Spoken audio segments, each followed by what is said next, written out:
This isn't even the saddest book on my list. Oh my gosh, Anya, what are you recommending us? Are you kidding me? Do you want us to cry? Yes, this is my purpose in life. Yes, I don't want to cry alone. I need people to struggle with me. Welcome to More Than Fiction podcast. That's what this podcast is actually about, guys.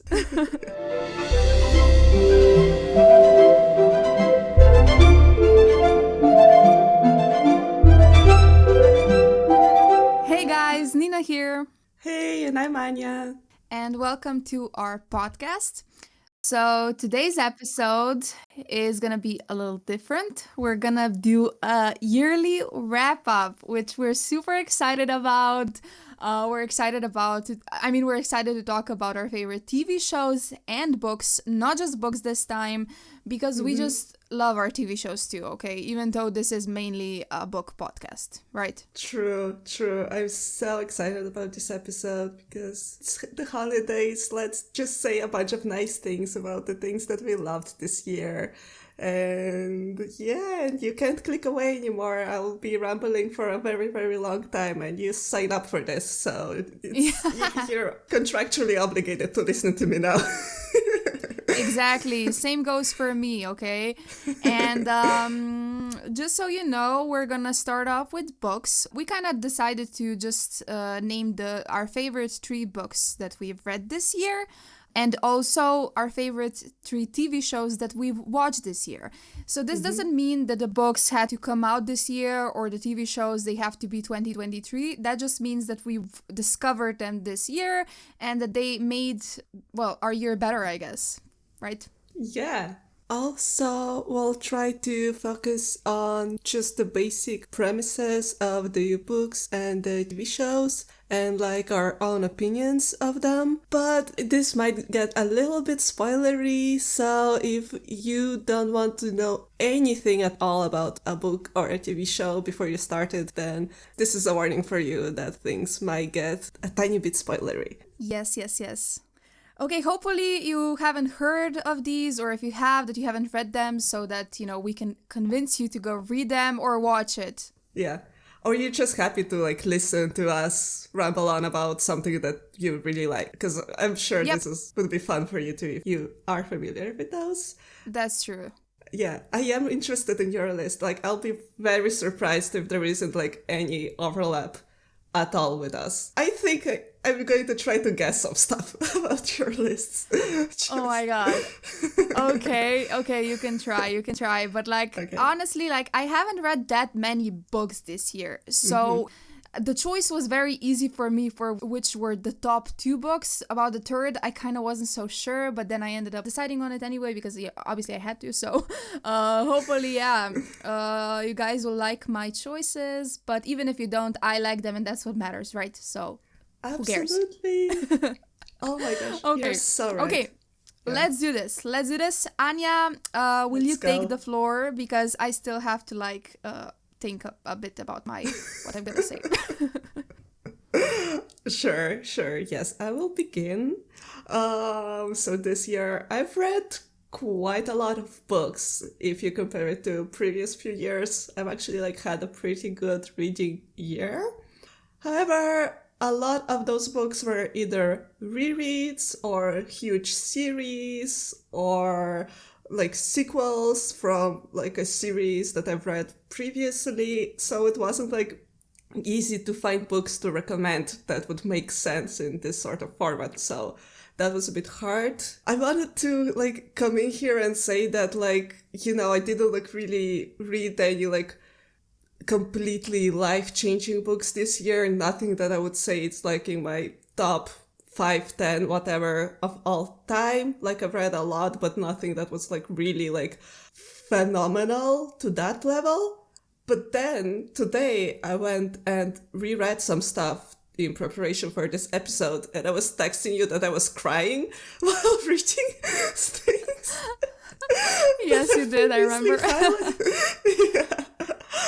So, books did emotionally damage me this year.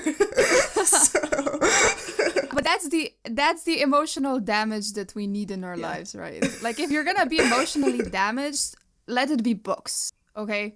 Exactly. Oh my god. Yeah, so I'll just start with my picks. This is not really ordered, it's just 3 books that left an impression of me this year.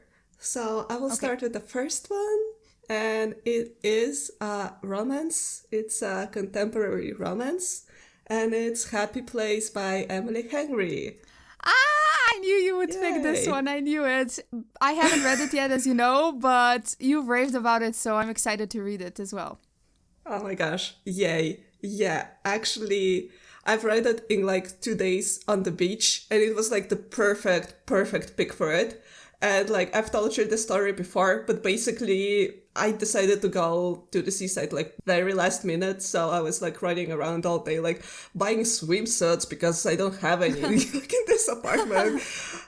And then like 5 minutes before the bookstore was about to close, I just like ran in and I was like, I need a book for the beach. It's a necessity. I need it, and I need to pick it within the next 90 seconds, or else the shop workers will be really mad at me. So like, I just went, grabbed basically the first romancy looking thing I saw, paid for it, and went. And like, thank God it turned out to be actually good. Oh my God. That's some luck. Yeah. Like, a risk paid off. I was For really, sure. really happy with it. And rereading it today, I don't know. Like, I forgot that it made me that emotional. Or I don't know. Like, I was at the beach with my parents. Maybe I just didn't want to cry in front of them or what. But like, I don't remember crying while reading it the first time. But today, I like skimmed through the beginning and the end and was fucking crying about it. Oh, shit. So, yeah. I mean, it's not a sad book. You know, it's not like a tragic tale of that will leave you like despaired or whatever. Like, it's not that. However, it does have characters that are very realistic, that actually feel like people that have been like hurt before and have flaws and have trauma and have complicated, messy lives. And all of those things affect their relationships, romantic relationships, friendships, and it's sort of like a novel of how those characters deal with it and kind of like solve their problems through communicating and learning shit about themselves. And it's also in a cute cottage by the beach. What else could you want? Oh my God. And it's funny. That's so true. Especially, like, yeah, if you read it on a beach, this seems like perfection. And also, like, even if you'd read it right now, I think it would still be good because, like, it's winter time and you want something that reminds you of summer. So, I don't know. Sounds cute. True. I was reading it at the beach and I remember thinking that if I weren't at the beach right now, I would be so fucking jealous of those characters. So I'm happy okay, that's true. to be reading it now. But That's maybe true. you're right, and it could work right now too. It's like some people can listen to Christmas music in July, you know? And some people, Yeah. for them, it's just horrible. So it kind of depends, I think, what you I'm want. one of those people that can listen to Christmas songs in July just because, like, if it's a vibe, it's a vibe, you know? Right. Then maybe this is a vibe, right? Like beach books Exactly. in In December. Yeah. Yay. So I'll just say a little bit about the premise and the characters without trying to spoil too much. This book is about a young woman named Harriet, and she is a part of this group of friends who are all like really close friends since college. And, you know, it's like her 2 besties and their partners.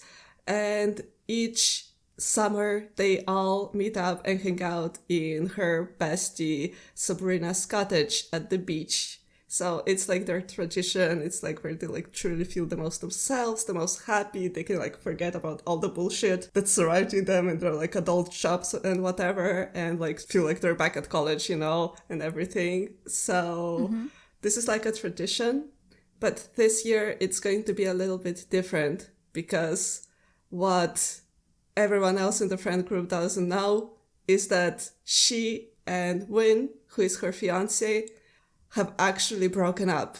So they've been engaged to be married for like 8 years and they broke up.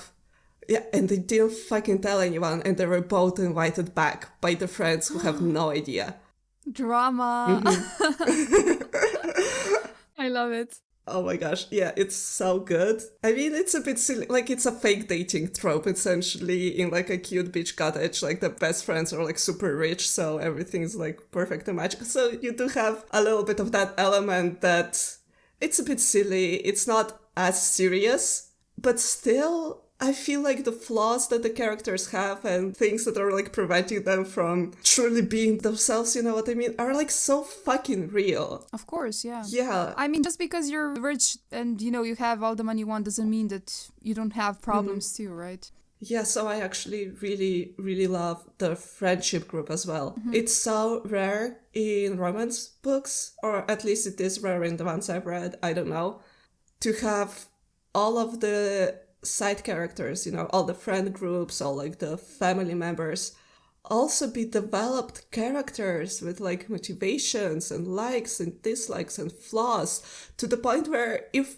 the author decided to write a book about any of them, like I would fucking buy it and read it immediately. That's impressive. Oh my gosh, yes. Probably my favorite couple from the book isn't even the main couple from the book. It's actually Sabrina and Parth. Like, I think I like them more than the main ones. But I mean, they're all so likable. At least to me, like, their entire friendship group is so likable. And I truly fucking believe they're friends. I don't know, I might cut this out of the episode. Like, you know how in Fourth Wing, Violet keeps saying over and over and over and over, like, Dana's my bestie, we're best friends, we were climbing trees, oh my gosh, he's not the guy I was climbing trees with anymore. And like, never once did I feel like, oh, they're actually best friends. Like, they actually feel like people who have, like, you know, been through it all together and like know each other, like, I just like didn't get that feeling. Yeah. Meanwhile, in this book, I just reread the prologue today and I was like, oh my gosh, they're like best friends. They're like so close. So how does she do that? I love authors like that. They literally make you feel like it's not about just repeating it constantly, but you can feel it from the book somehow and from the actions of the characters. Exactly, because here we get details. We don't get just like, you know, Clea and Sabrina are my besties, we know each other since college. You get like the flashback of them meeting at college and how they like spent the first few hours like watching Clueless and then immediately like went and did t-shirts and then had like an inside joke and then they were like, I've never had friends like this before, like saying that to each other. And then you find out more shit about their families and like how, you know, it came to be that they've never had friends like this before. Like, and it's been so many years that like right now they're like almost drifting through their friendship or something. One of them is like really like clinging to keep this group together and to act like everything's still normal, but the others are growing up and having like issues. So like it all like comes to like a peak in this book too, but you know, it ends with them actually communicating and resolving problems. Shocking, I know, but that's why it's so good. Yeah. So it's not just about the romance, but it's like really about friendship as well. Yeah, it's both. And do not get me wrong, the romance, like, it made me cry, like, how cute they were together. I love how it was written too, because you get this, like, fake dating where they have to pretend they're still in love, but those two idiots are obviously still actually in love. And flashbacks of them like meeting each other and how they've like fell in love for the first time, and you're sitting there wondering like how could it come to this situation where you're not together anymore? But like, don't worry, like they figured it out. Don't think that's too big of a spoiler. No, it's not. I mean, that's good because, like, honestly, when you mentioned, you know, that they're not together anymore, I was kind of scared, oh fuck, is this gonna be like a sad kind of a love story at the end because they realize that they just aren't meant for each other or something like that, and I'm glad you said that. No, it's more about realizing that you can't like live your life just following whatever other people decide for you and what other people tell you, and you can't spend your entire life trying to make other people proud and happy. The main character, basically all the choices she ever made was just to make her parents proud. She just wanted her parents to be happy. And she asked her mom, are you even happy? And she's like, I'm not even thinking about it. Like, I'm just thinking about happiness of my children. And she was like, yeah, literally spending my entire life making every choice to make you happy. And you didn't even like think once to think for yourself if you like even want to be happy or not. And it's like, I think it's relatable for just being a young adult and trying to like figure out what the fuck you are even doing and what decisions are yours and what decisions are like influenced by other people. So, I was at the beach reading this like cute little fake dating romance and I'm like, who am I?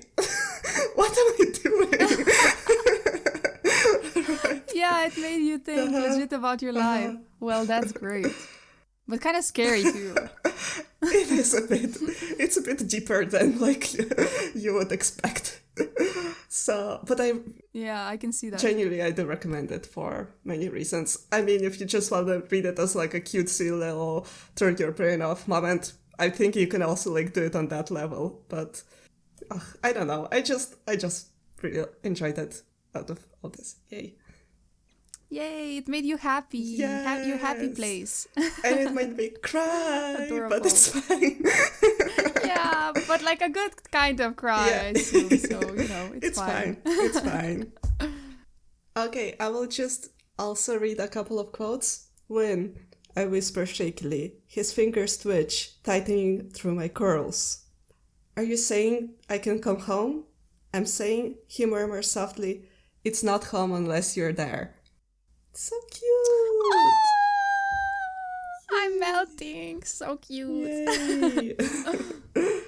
Love means constantly saying you're sorry and then doing better. That's a good one, and that's so relatable, so true. That's a good one. I agree with that completely. Yes. Oh my gosh. Okay, maybe this one won't be understood without context, but I understood then the immense honor it is to hurt like she does. To have loved someone so much that the taste of maple syrup can make you cry and laugh at the same time. Are you kidding me? That one hit me. That's so true. And it's not like, this isn't just romantic. It's like, life. Like you lose a loved one that was close to you and then you see something that just reminds you of them and it just takes you back to that time. Oh my gosh, that's so much deeper. Yeah, I think I'm gonna start crying right now, actually. Damn, that's adorable. Oh my gosh, this isn't even the saddest book on my list. Oh my gosh, Anya, what are you recommending us? Are you kidding me? Do you want us to cry? Yes, this is my purpose in life. Yes. Yeah, I don't want to cry alone. I need people to struggle with me. Welcome to Art and It's easier Fiction then. Podcast. Yeah, that's what this podcast is actually about, guys. Oh my gosh. Okay, your turn. Okay, so the first book that I would recommend is a book that I actually recommend everyone these days. Like anytime anyone asks me for a suggestion, I just say Bridge Kingdom, like immediately.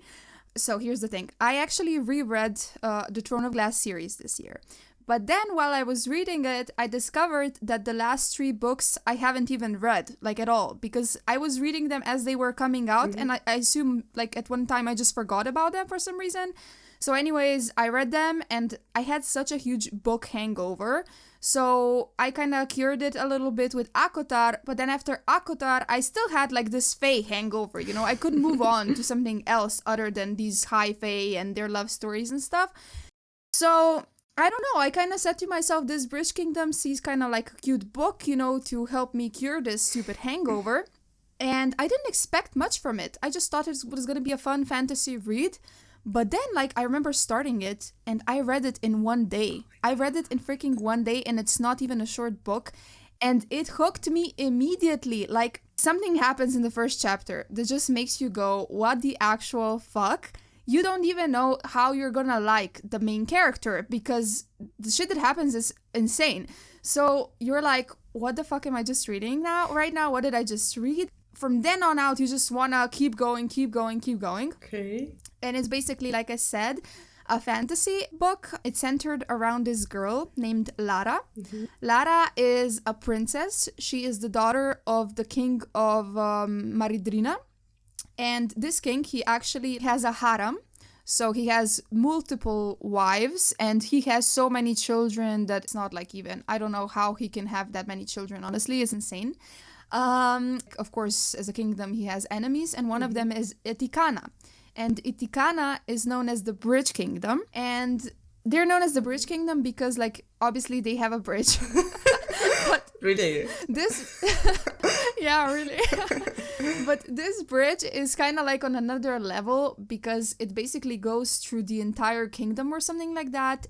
and it's the only source that can like ship things to other kingdoms. They're the only ones who can do this, and no one even knows how this bridge looks like, because every time a foreigner steps into their kingdom, their eyes get blindfolded, so they never even know what the bridge looks like. Etikana is actually the most well-protected kingdom, you know. They don't get tourists. None of them are allowed to leave Etikana, so the people there essentially are kind of trapped there.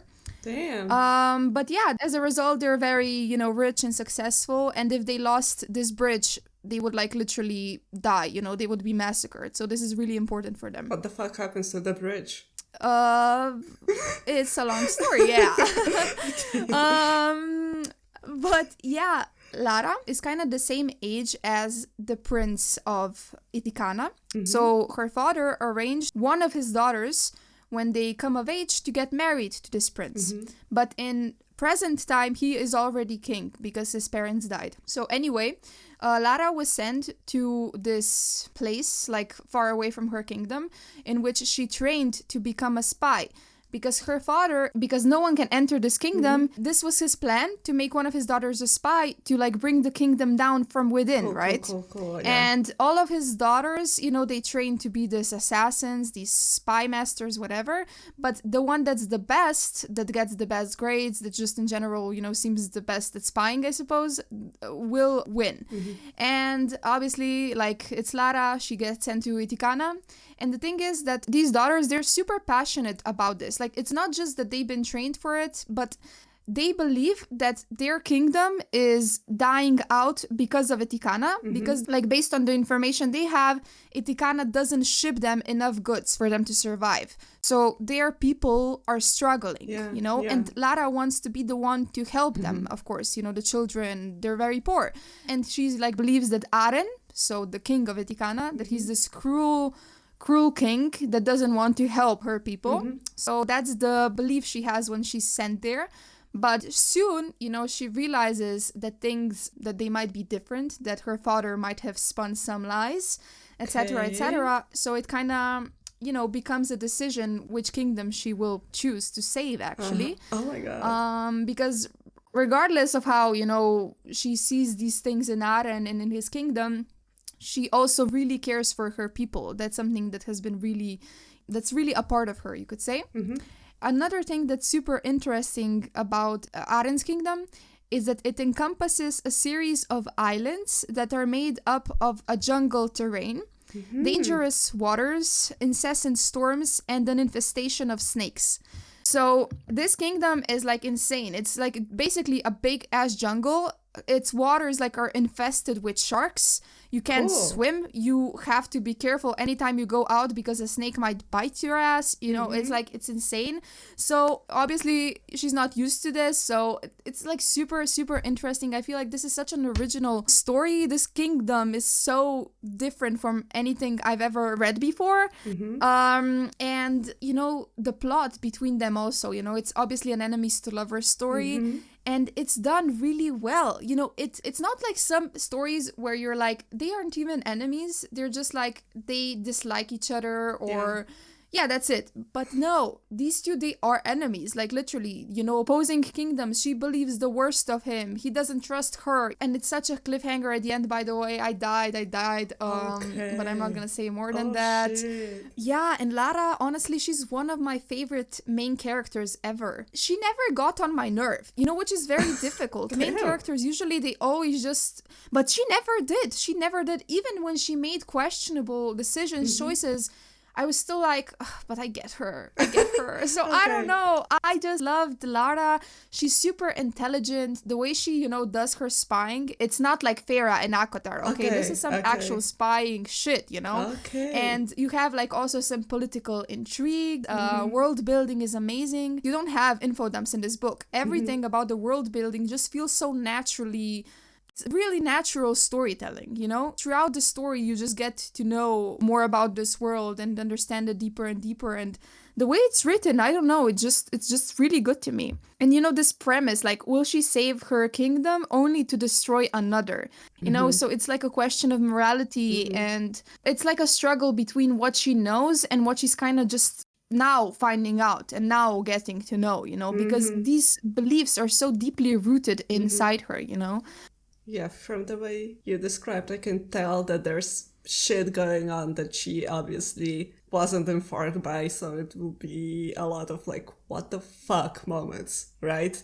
Where like everything you think you know is going to like change completely. So that sounds so interesting. Yeah. Exactly. And it's like kind of also sometimes frustrating because you read it from her point of view and it's like, Lara, you know, like open your eyes. But at the same time, her eyes are open. She's aware, but she's just brainwashed, you know? Okay. So you're also like, I get it. It makes sense that she, you know, it's actually logical. It's not just stupid, you know? She's not just like, I'm acting silly, I see this. But no, it actually, it's so deep rooted inside her. Like she's been trained and raised to do this since she was 3 years old. Okay. Like, that's insane, you know? Oh, and by the way, Aren, the like main love interest in this book, is also amazing. He's super mature, super patient, also very witty, you know? And of course, the way he's described is super sexy, which we all love, of course. So he's not an evil king getting all those resources, not sending them to kingdoms, right? There's more to him. Yeah, there's more to that story. That's all I'm gonna say. Okay. So just another thing about this book that you guys should know. Obviously, it's written by Danielle L. Jensen, so shout out to her. And it's part of like a bigger series. So it will consist of 6 books. But all of these books are divided into duologies. So Laura's story is this book and another one. Then there's like a little short novella about her, which is also cute. And then you have 2 other books, which are also already out. I just ordered the 4th book because it got out like in November. So I'm super excited to read that. And yeah, and those 2 other books are obviously like in the same world, but from the perspective of another character. And I just gotta say that I feel like the 3rd book, meaning the first one and the second duology, is even better than this one. Like the characters I like even more, which I did not think that was even possible. Because, you know, when you finish a certain duology, you're like, but I want more of them, you know? It kind of feels good that it's a duology, but at the same time you're like, no, I don't want their story to end. So when I realized that the 3rd book was gonna be about another character, I was actually super annoyed and sad. I didn't want that. But once I started reading that shit, well, that's such a good book. That's all I'm gonna say. I don't want to talk too much about it, but yeah. And the last 2 duologies in the book series are obviously not out yet, but it doesn't matter. It's so good that they're duologies because you get to finish them actually. So everything's already finished pretty much, so you can just read them. Cool. Nice. Yeah, amazing. And that's it for my book for now. And now I guess it's Anya's turn again. All right. Okay, let's go. Yours sounds so interesting, and I will be returning to fantasy later because right now I have a fucking crime novel for all of you. Okay. So, I don't know, I decided lately as in the last couple of years, to really start reading more outside of my comfort zone, because my comfort zone used to be like YA novels and maybe like a fantasy that's not super YA, but it's still YA. And was pretty much all I read. And like over time, you know, you're not in high school anymore. You get kind of bored. You want to see what else is there in other sort of genres. So I now read from a bunch of different genres, or at least I try to keep an open mind. So this one is actually, it's a sequel, but the premise, I believe, would be pretty easy to explain, so that's why I went with a sequel. It is a series of detective crime novels by Richard Osman, and it's called Thursday Murder Club. Oh.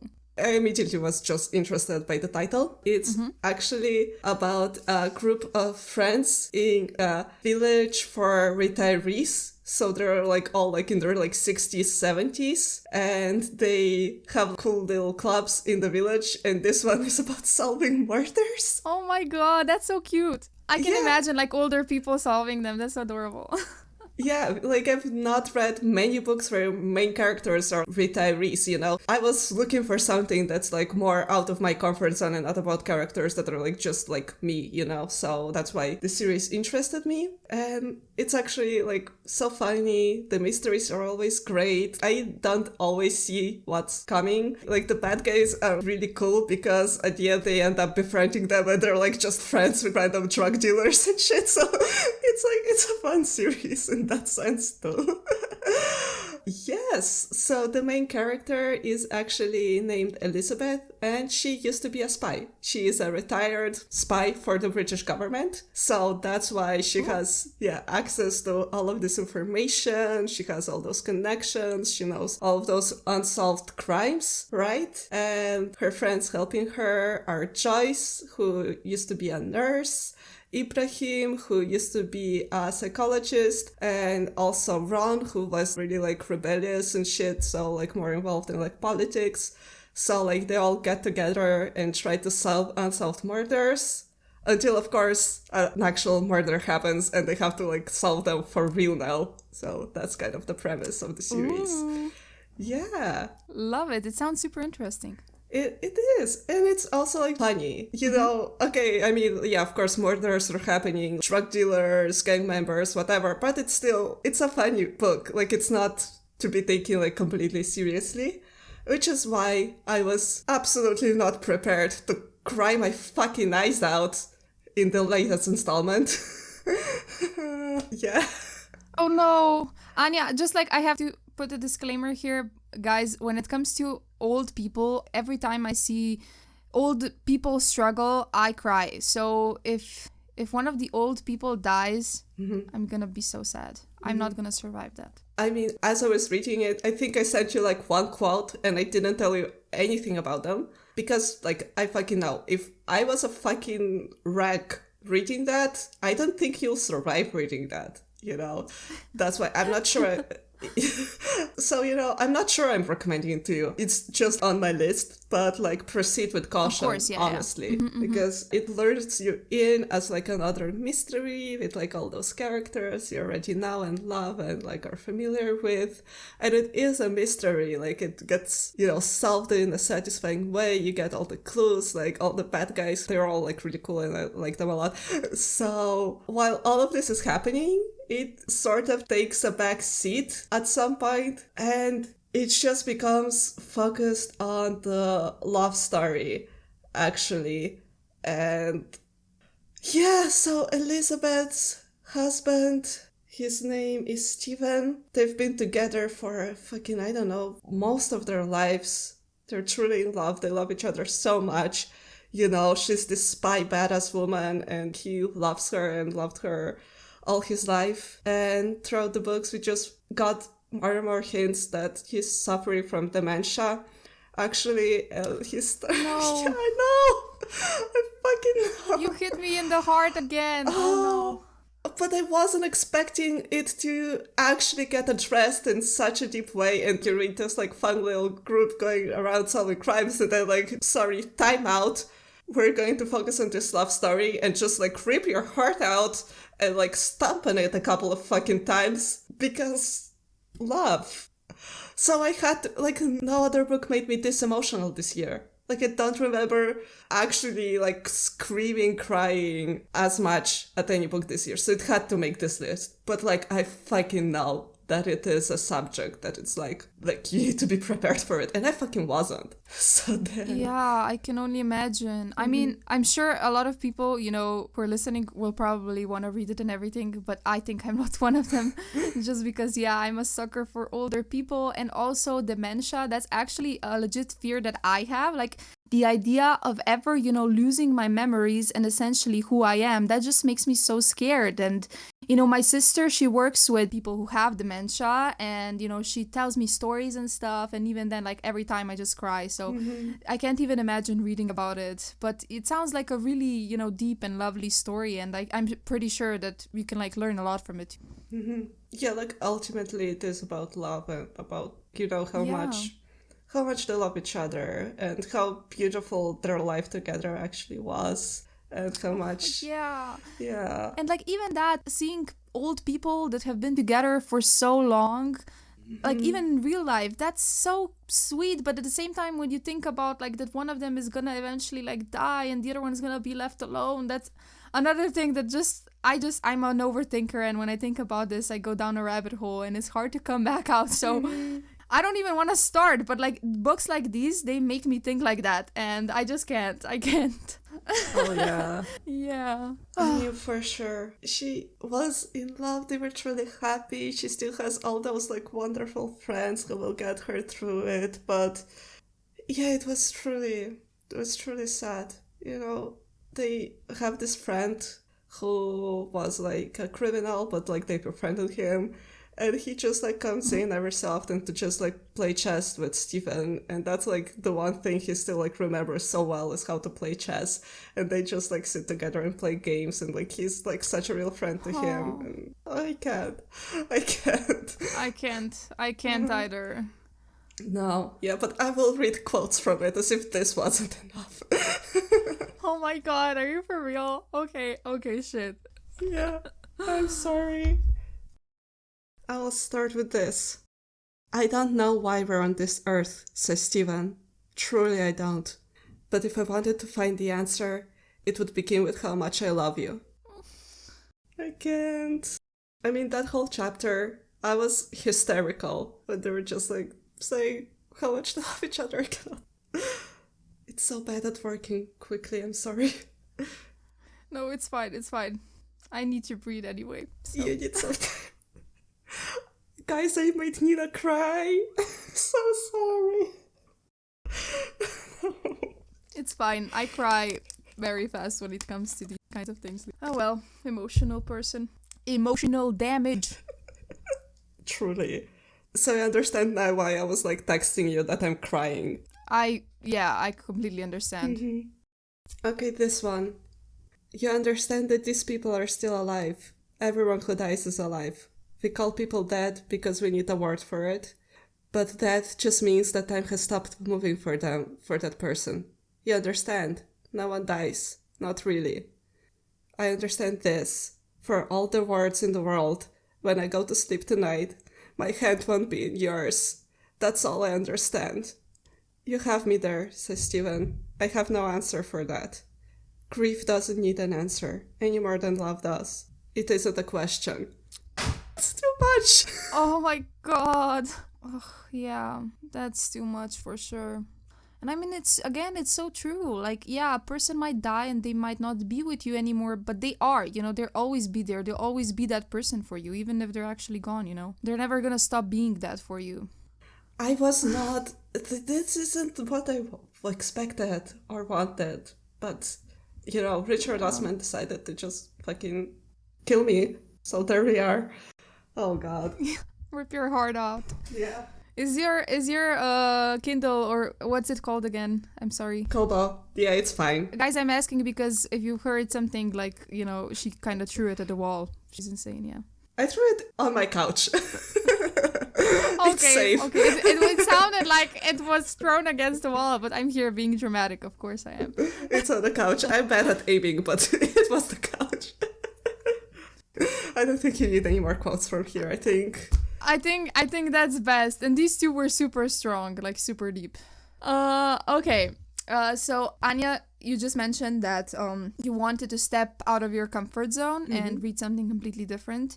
And I can totally understand that because this is my plan for next year in our book universe is to read more diverse books, For example, lately I've been loving watching thriller and horror movies for some reason. Like, yes. I'm obsessed. So I know that if I read a horror book or a thriller book, I would also love it because I love suspense, I love the mystery of things. But yeah, right now, this year, I mentioned before, I haven't read that much, and everything that I read was basically fantasy. So that's why my book choices aren't that diverse, sadly. But yeah, maybe next year they will be. So I'm glad to have you, because you have obviously very diverse choices, so that's kind of contrasts me, who is just a fantasy freak right here. Nothing wrong with that, though, honestly. That's true, of course not. Like, fantasy's the best. I always come back to fantasy, even if I change genres in the middle. Okay, so this next book actually has a similar premise to the other one in the sense that actually it's also like an enemies to lovers story. So in that sense, it's similar, but yeah, it happens in a completely, obviously, different world. It's called The Serpent and the Wings of Night. Knew it. So I knew it. this book, you knew it, right? Yeah, of course you did. I mentioned this book to Anya multiple times, and I've told her to read it. So here I am again. It's pretty much like a book that I also didn't expect to read because this is like a vampire book. And honestly, I've read a lot of vampire books in the past and also watched a lot of TV shows, movies with vampires. And I love vampires, but I really thought that I'm not gonna read anything vampiric anymore, at least not this year. But here I am. This is such a different like perspective on vampires, I think, or not a perspective, but it's just such a different world than like anything I read before. But then again, it's also not very original because like this book can definitely remind you a bit of the Hunger Games and the Underworld, so it has that vibe. You also have like these games, trials and stuff, but I don't know, the way they're written, these trials, I felt the anxiety, you know, every time I read that, I felt like I was there, and the way it's written, I could really imagine it in my head, you know, really well. I could see it as a movie in front of my eyes. So that's why, regardless if it reminds me of Hunger Games, it was really good, you know, I was invested completely.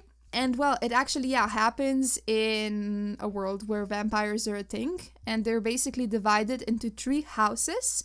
One house is the House of Night, which is the main house of this book. The other one is the House of Shadow, and then we have the House of Blood.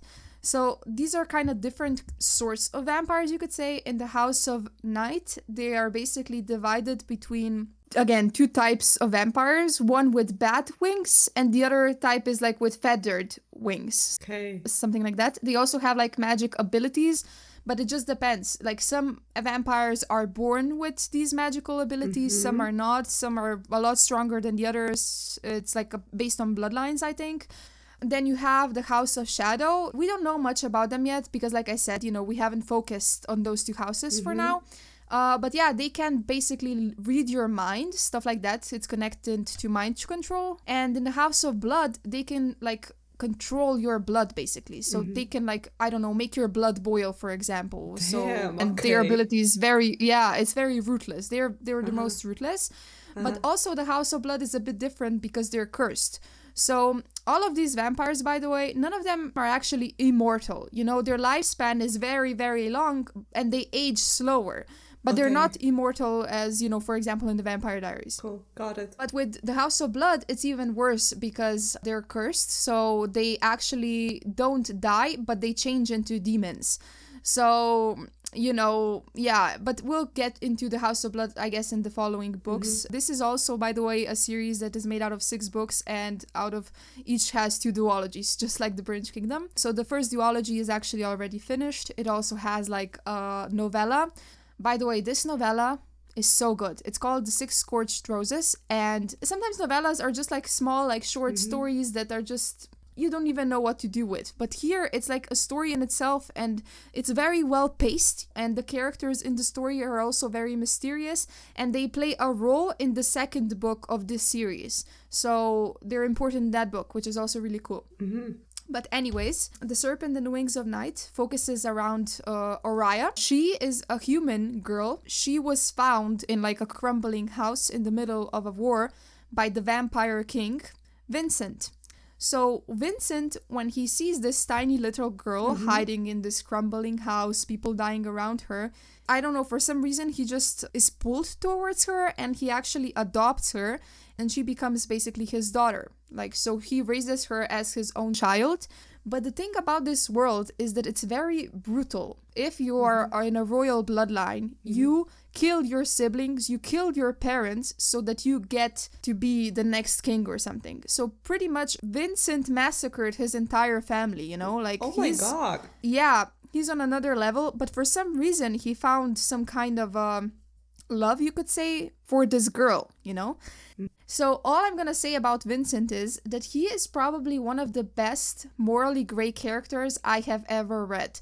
because I don't know when was the last time that I hated a character so much, but at the same time, I just understood him. I don't even know how to explain it. Like, I hated him, but I didn't. I don't even know. He's just so interesting. And he's her father. Anyway, he raises her. He raises her without love, you could say. You know, she doesn't really know what love is because, you know, he's not the type of father who would tell you, I love you, or who would be gentle with you.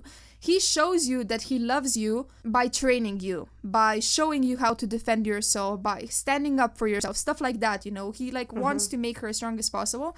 But the thing is that they're both aware that in this world, humans in this world, they're, like, as low as they can get, you know. They're basically just food for vampires. They have no status, they're very poor, they're very, like, humans in this world aren't a thing at all. I mean, you have a kingdom of humans that is, like, out of their kingdom. The kingdom of vampires is just strictly about vampires, you know. Yeah. So yeah, he's aware, and she's aware that no matter how great of a fighter she is, she's not gonna survive unless something changes. And in this world, they have, like, a tournament. It's called the Kajari. And you have to, like, fight your way to the end, and the sole survivor becomes the victor, and that victor can get one wish from the goddess, Neaxia. And gods in this world are also real, so it's not just something that the vampires blindly believe in. Like, there's evidence. The goddess actually comes down from the heavens and grants you the wish. Oriya wants to wish, I'm not gonna go into detail too much, but just to be stronger, to have powers as well, so that she can protect herself better and survive in this world. But anyways, there's of course more to this whole Vincent story, to Oriya. Vincent, the way he raised her, you know, she really believes everything he believes, but of course also there's much more to that as well, just like in the Bridge Kingdom. And in the Kajari, she meets this vampire, Rain. He is such a great character. I love him. He's so funny and charismatic, and I love that he has, like, reddish hair, like dark red hair. He doesn't have, like, black hair like most, you know, main love interests in these fantasy books have and stuff, so he's a bit different physically too, which I love. And anyway, he kind of teaches her a lot of things. At the beginning, obviously, they start off as enemies. He is a vampire from the different clan. So he's the vampire that has feathered wings, but Vincent has bat wings. And the thing is that these two clans, they are at war with each other. And since Vincent is king right now, you know, the bat-winged vampires are kind of in a superior position. So, of course, you know, they kind of hate each other. They kind of don't trust each other. Rain actually isn't as awful towards Oriya as she is towards him. So it's a stronger type of situation from her side. It's also well paced between them, I think, because they spend a lot of time together. So you really get that banter, you get that chemistry, you get that hate with them in the same room. And these battles in the Kajari, I mean, these trials, they're really well developed, done, described. This whole world is interesting because I really imagine it like this underworld. You know, did you see Underworld, the movie? No, sorry. No idea. Well, it's also a movie about vampires, actually. I just imagine it like that, you know, very dark and mysterious and, you know, traumatizing, I feel like. I was just imagining, like, hell. Underworld when you say that word, you know. No, I meant the movie. But and also, like, Oriya as a character is interesting because, again, she's also been brainwashed similarly to Lara, but actually Oriya's story is even more complex. It's even deeper than that because whereas Lara, she has no love for her father, Oriya actually does. You know, she actually has a connection with Vincent. And I don't know, like I said, Vincent, oh my gosh, this man, you love to hate him, you hate to love him. He's so interesting. I hope we get a book just for him. I really do. And also certain quotes that I want to read. Okay, so this one is pretty. I've lived through some injustices in the last couple of centuries, seen some fucking travesties. But one of the biggest, Oriya, is that anyone taught you that you should become anything other than exactly what you are. Fuck yeah. Love it. Right? I love it. Okay. Perhaps I didn't share his blood, but I was his child in every other sense of the word, and he loved me the only way he knew how, at the edge of a blade. Oh my god, I was like, oh, that's so sweet, and I think it was like someone called CPS or something. That's Vincent in a quote. Oh, like, this man, oh my gosh, this book made me cry so much, not because of the relationship between her and Rain, but the relationship between her and her dad. You know, as much as this is a love story, this father-daughter relationship has a big role to play throughout the both books, Vincent is super fucked up, but the love he feels for her is real. But he just doesn't know how to love. That's the problem, because he was never taught to, you know? He literally was raised in a world where his father threw his baby brother out the window when he was just a few months old. You know, that's all he knew. If you want to get to the top, you have to kill children, people, you know, it doesn't matter who, just so that you can survive and be the best. So in that sense, it's difficult because you see him struggle through that, and you see her struggle because she doesn't even know anymore what's real. Is his love real or is it not? And I mean, it's so well done. I'm sorry, it's so well done. Also, the writing is very poetic. Like, seriously, sometimes it feels like I'm reading a poem. And the first chapter you get from Vincent's point of view, and it's a really good one. It immediately hooks you. You want to know more. But anyway, moving on to another quote. This, I knew, was Vincent telling me that he loved me. No one had ever said those words to me, at least not that I could ever remember. But he communicated it 1,000 ways over the years, most of them quoted in death. I love you. Here's how you stay alive. Here's how you make sure that no one can hurt you. For vampires, that was the ultimate gift. My god. Yeah, and it's sad that way because, yeah. Sweet and fucked up at the same time. Yeah, exactly. It's like, ugh. And another one. There are moments in one's life that remain permanently distilled in memory. Some wither within minutes, and others are carved forever into our souls. Aww. Okay, and this is the last one, I think. Hundreds of years later, historians and scholars would look back upon this moment. This decision that one day would topple an empire. What a strange choice, they would whisper. Why would he do this? Why, indeed. After all, vampires know better than anyone how important it is to protect their hearts. And love, understand, is sharper than any stake. Yes. Okay. I got... Oh my gosh, look, you can't see, but I got goosebumps all over my body right now. Chills. Guys, I cannot recommend this book enough. It made me feel like all the feels, love, hatred, sadness. I cried a lot, and I dare say that the second book is even better than the first one. But of course, you know, I have to mention the first one since it's the first one in the series, so it makes sense. But yeah, and also if you decide to read this series, you have to also read a little novella. Like, you cannot skip that novella. You know, it's between the two books, so I know that you'll feel like skipping because the cliffhanger this book ends on is insane. But you have to read the novella. Trust me. Now I get the importance of novellas, where you just get so much information dumped on you. Like, they change the whole thing and you're like, oh my god. So I get what you mean. And I love vampires. So I already told you that I love vampires. So this sounds so interesting to me. But what I, at this very moment in time, don't love is magical tournaments. And that is simply because I've read one too many book featuring magical tournaments in this calendar year, and I need a solid break from them. I just get tired of certain tropes or certain genres. It's like eating ice cream every day. I love ice cream, but if it's, I don't know, 15th day in a row eating ice cream, I'll hate it. Yeah, no, that makes sense. You should read this book when you feel like, you're over, your dislike of these kind of tropes. And then, you start craving it again, you know? Yeah, exactly. Okay, now, your time for your book. Yay! Okay, let's go with my final pick. It's finally a fantasy book. Yay! Okay. Yay. Okay, so... I think I know which one. Oh, that will be so interesting if you do. Can I try to guess? I'm not sure if I know the actual name of the book, but I just know what it's about. It's the one where people travel through 3 types of Londons or something like that. Oh, that's Shades of Magic, and yeah. Everyone, please help me annoy Nina into reading it for the podcast. So is it Shades of Magic? It's not Shades of Magic because... Oh, okay. I've had a weird criteria, and Shades of Magic was a reread for me this year, so technically it's not this year's book. Oh. And this year's book, it's a sequel that's happening 7 years in the future, so there's just way too much to explain if I decided, well, that might be ironic considering my current pick, but I would love to talk with you about Shades of Magic at one point, so I love that pick from you to me. I didn't forget about Shades of Magic, don't worry. Yay! Okay, now I will talk about a different fantasy world and a different fantasy author that I also spent a shit ton of time reading this year, and I'm still not caught up. The beginning of this year, I was in a Brandon Sanderson lockdown.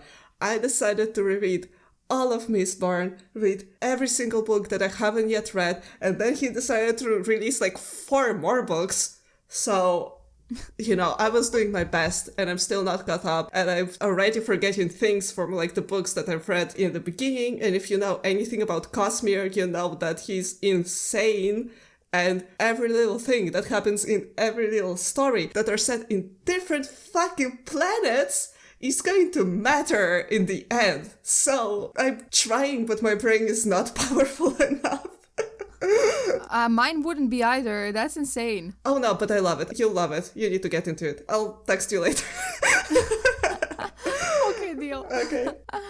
But no, I decided to go with one that, first of all, came out this year. And if we exclude rereads and little novellas that change your entire life and everything you knew about the story, then this is my favorite Brandon Sanderson book I've read this year. And it's called Tress of the Emerald Sea. Oh. And it's like a fantasy, romance, adventure, fairy tale that's also a tiny bit sci-fi. Sounds perfect. There's pirates, there's dragons, there's a rocket ship, there's a woman who has to save her true love from an evil witch who has kidnapped him and taken him to an island that's very, very hard to get to, but will do it for love and have some adventures on a pirate ship in the meantime, and also meet some characters that you will like meet throughout other books that are set in like wholly different planets and have wholly different plots, but they're just hanging out in this pirate ship. It's so fun. Sounds fun. And I mean, I know that people have started Cosmere with this book. So, for me, it's like reference on top of a reference on top of an Easter egg on top of a hint of what's going to happen later. But apparently, people can start with it and enjoy it and have fun. So, I bet if you start with this, you're going to read other books and you're going to be like, holy shit, this guy shows up here? What's happening? So, I think that would be a fun reading order also. So that's why I decided to go with it. So we have this main character called Tress, and she lives in a tiny island in an emerald sea. And whatever you're imagining Emerald Sea as right now, you're wrong. Because in this world, the seas, the oceans, they aren't made of water, but are made up of tiny little spores, sort of like dust. Actually, if there's a bunch of sand, it kind of has the same properties as water, So that's kind of what's happening in this world. So it's all actually solid little spores that are sort of magic. They're sort of alive. And if they come into contact with water, different fucked up magical shit happens. Yeah. That sounds cool. One thing that Sanderson does so well is world building and magical systems and this kind of development. His worlds are the most unique ones I've ever read. So this is par of the course for him. Everything is going to be not similar to other stuff you've read. Here we have this island and this woman living on it, and she's not the adventurous type, and she actually isn't the adventurous type. You know how every book starts with they're not the adventurous type, but they're going to go into this adventure, but no, she's actually content living on her island. She loves her life. She has this little cup collection, so all the ships that come in, sailors bring her cups from different places and she loves them, and that's so relatable. And she falls in love with Charlie, who is the son of the main, I don't fucking know, do they have dukes in this world? Lords? I don't know. Basically the leader of this village, his son. They fall in love. And they're so cute. I don't want to tell what quote it is that I've written this on, but basically I almost immediately wrote about them. Those two idiots really found each other. They're perfect immediately, so that was so cute. But something happens that she has to go and rescue him and get all the favors, get everything figured out, because they're not supposed to leave those islands. It's very dangerous. So she does it. She goes on to an adventure that she never planned, never wanted, but she has to go on this pirate ship and convince this pirate ship full of pirates to sail into the most dangerous sea, because the seas are different colors and they have different magical shit that happens with them. So in the Emerald Sea, if a drop of water comes into contact with a spore, a huge vine grows out, a plant you know? But different things happen in different seas, like huge, like, spikes of, like, stones and shit. So it's very dangerous to sail. It's very dangerous when there's rain. So, you know, she's, like, going into, like, a really, like, scary journey. And she has to convince them to sail into the sea that no one even dares to sail to, because this is where the evil witch has her tower, and this is where she's keeping her true love. So this is what happens, and it's so fun. And I didn't even mention the most fun part of it. That sounds like it would be a really good movie too, by the way. Oh my gosh, you're so right. I would love to see, like, something adapted from Cosmere. And you know what the most fun part of it is? Yeah? It's narrated by the dude who shows up in every single story of the Cosmere. The immortal guy who just teleports somewhere, checks around if there's anything, like, plot-worthy going on, and if it is, like, he decides to stay and, like, play, like, the court jester or something and, like, help the main characters and stuff like Oh that. my god, that's so interesting. Oh my gosh. And this is, like, the first time we, like, got anything from his point of view and how he's looking at things. And, you know, you love this character. Like, you immediately love this character. I mean, based on of what I've heard about Sanderson and how he, like, has these multiverse books, I'm amazed how he can keep this up. Like, seriously, his brain is on another level. Like, and what an imagination that is, right? I swear, I could not even come up with, like, one sort of planet or one sort of universe. How the hell is he coming up with all of those? That are actually connected and all have, like, the same sorts of magic, and how it's, like, manifesting in different ways everywhere. Like, I don't know. Like, my brain would explode. But he's doing it. Same. Crazy. Yeah. But, like, the main criticism that I've heard for his books is that they're, like, really, like, objective. Like, he's usually just, like, describing stuff as they're happening. Like, the fighting, the scenery, like, the dialogue, whatever. But it's not poetic, or it's not, like, really a unique writing style. Emotional? Yeah, like, it's not that. It's more like just like a recap of events. But it never bothered me personally, but I've heard this as a criticism of what puts people off about his writing. And I feel like in this story he was like, well, I can do other type of writing too, so, like, fuck all of you. Oh! Yeah. Because, as I said, we get it from the head of this narrator, Hoyt. And Hoyt, he's just funny, and he is kind of breaking the fourth wall constantly. I think he is, like, retelling the story while he's, like, on another planet and he has, like, an audience in front of him. So he's just, like, throwing out, like, little hints and shit. I will read to you a couple of quotes. This time they won't be, like, heart-wrenching, but they will actually, like, be a bit of fun. Okay. And I love writing styles like that. I actually, like, love books that are also genuinely funny. Yeah. And can also pull off, like, hints and, like, Easter eggs and, like, little fourth wall breaks without it being cringe, you know? So he does that well here. Okay. He probably did know better. Frightening how infrequently he has let that influence what he actually decides to do. Okay. Tress looked toward Crow, and then Tress took a singular step that separated her from people in most stories. The act, it might be said, that defined her as a hero. She did something so incredible, I can barely express its majesty. I should consider this more, Tress thought to herself, and not jump to conclusions. Okay, that's a good one. Yeah, that's breaking some stereotypes right there. And another one like that, pretty relevant. It's in, like, brackets. Fun tip. Being told, I kept you in the dark to protect you, is not only frustrating, but condescending as well. It's truly an economical way to demean someone. If you're looking to fit more denigration time into an already busy schedule, give it a try. Is he calling out Iron Flame right now? I read it today, like, some characters need to hear this. Yeah, Zayden, Daddy Zayden. We're I don't know who needs to hear this, but it's Zayden. Yeah, I love that. Sanderson knows what's up. He's also making fun of, like, main characters in normal books in this one, so. Of course. Yeah, I love that. That's nice. Okay, so the third and final book that I want to recommend. Anya, this won't be super interesting to you because we've already podcasted about it. Can you guess which one I mean? Yay! Silver Flames? Yeah.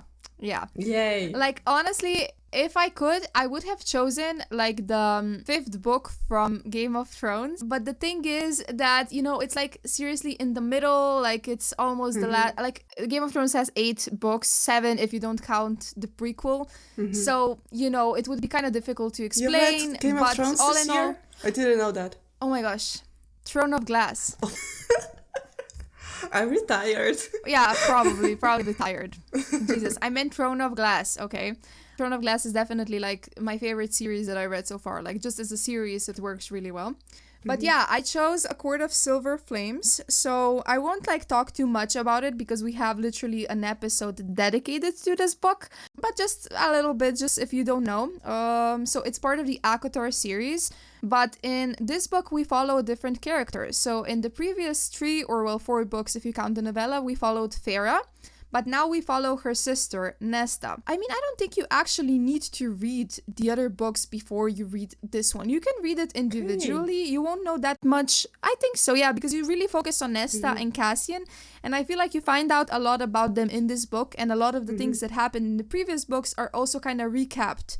I still wouldn't recommend it, honestly, like, because it's more interesting if you know the other characters too, right? But it does really follow just Nesta's journey. She went through some considerable trauma in the past books, so, now she deals with that. She also lost her dad. She deals with that as well.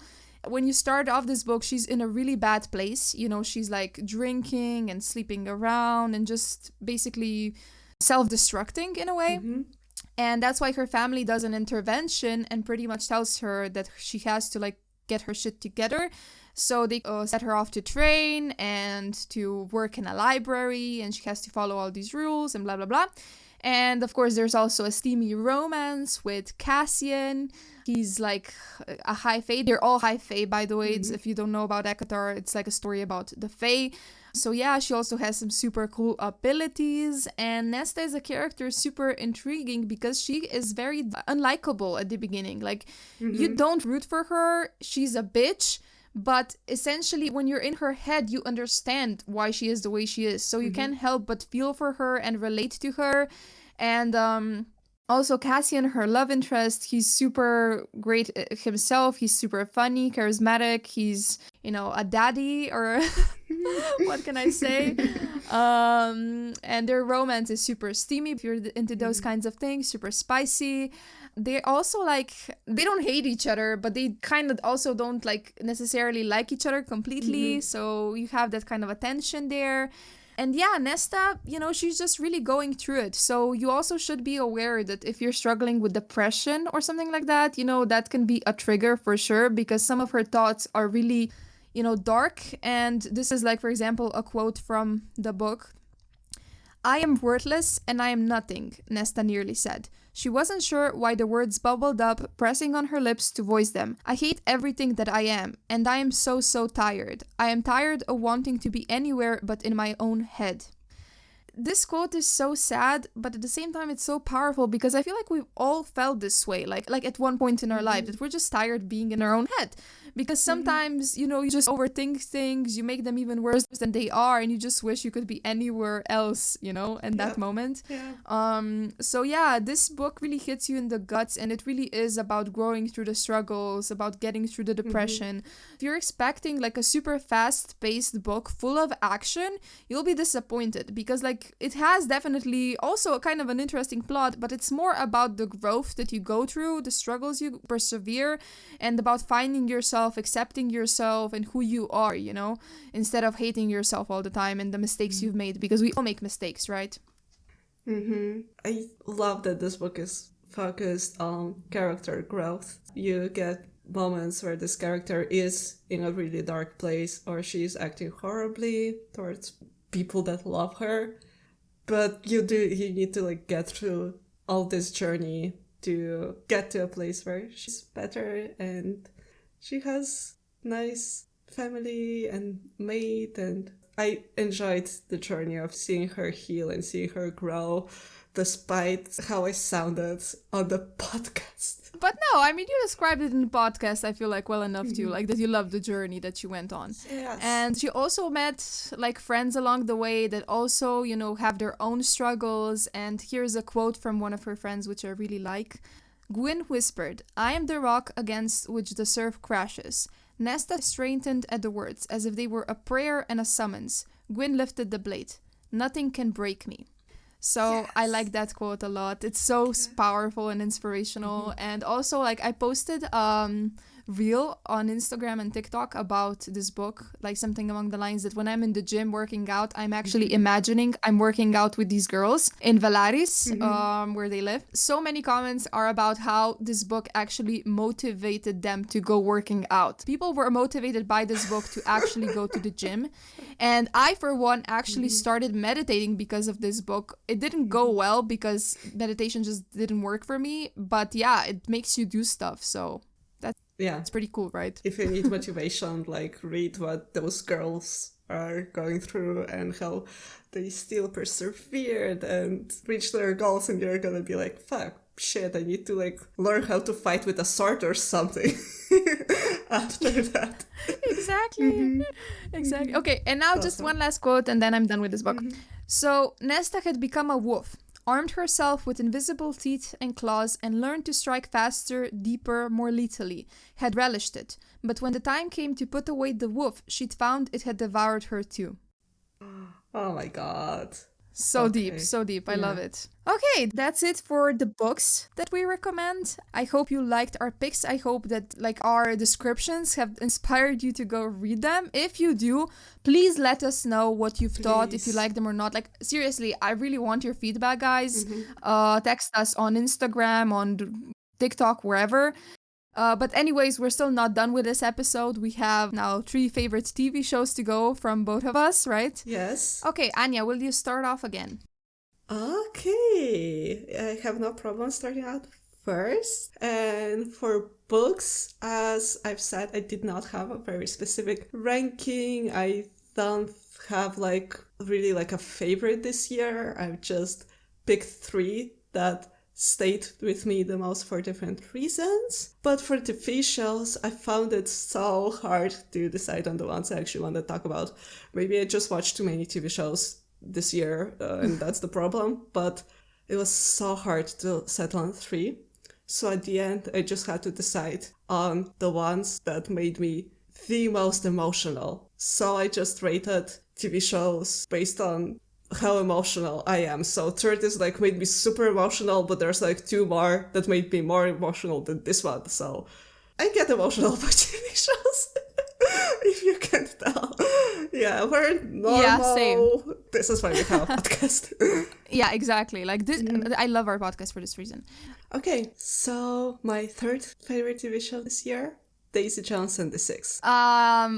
This is my second favorite TV show this year, and yeah, we can talk about this together. Oh my gosh, by the way, guys, I think I watched this show 5 times this year. Like, I rewatched it so many times. I'm obsessed with it. It's weird that it's not my first one, actually, but yeah, okay. Go off, please. Start. Begin. I'm obsessed. Awesome. Your response is exactly how I imagined it would be. I knew you would say, how the fuck is it only your third? So I know. And I also basically wrote no notes because I know Nina is going to be taking over this.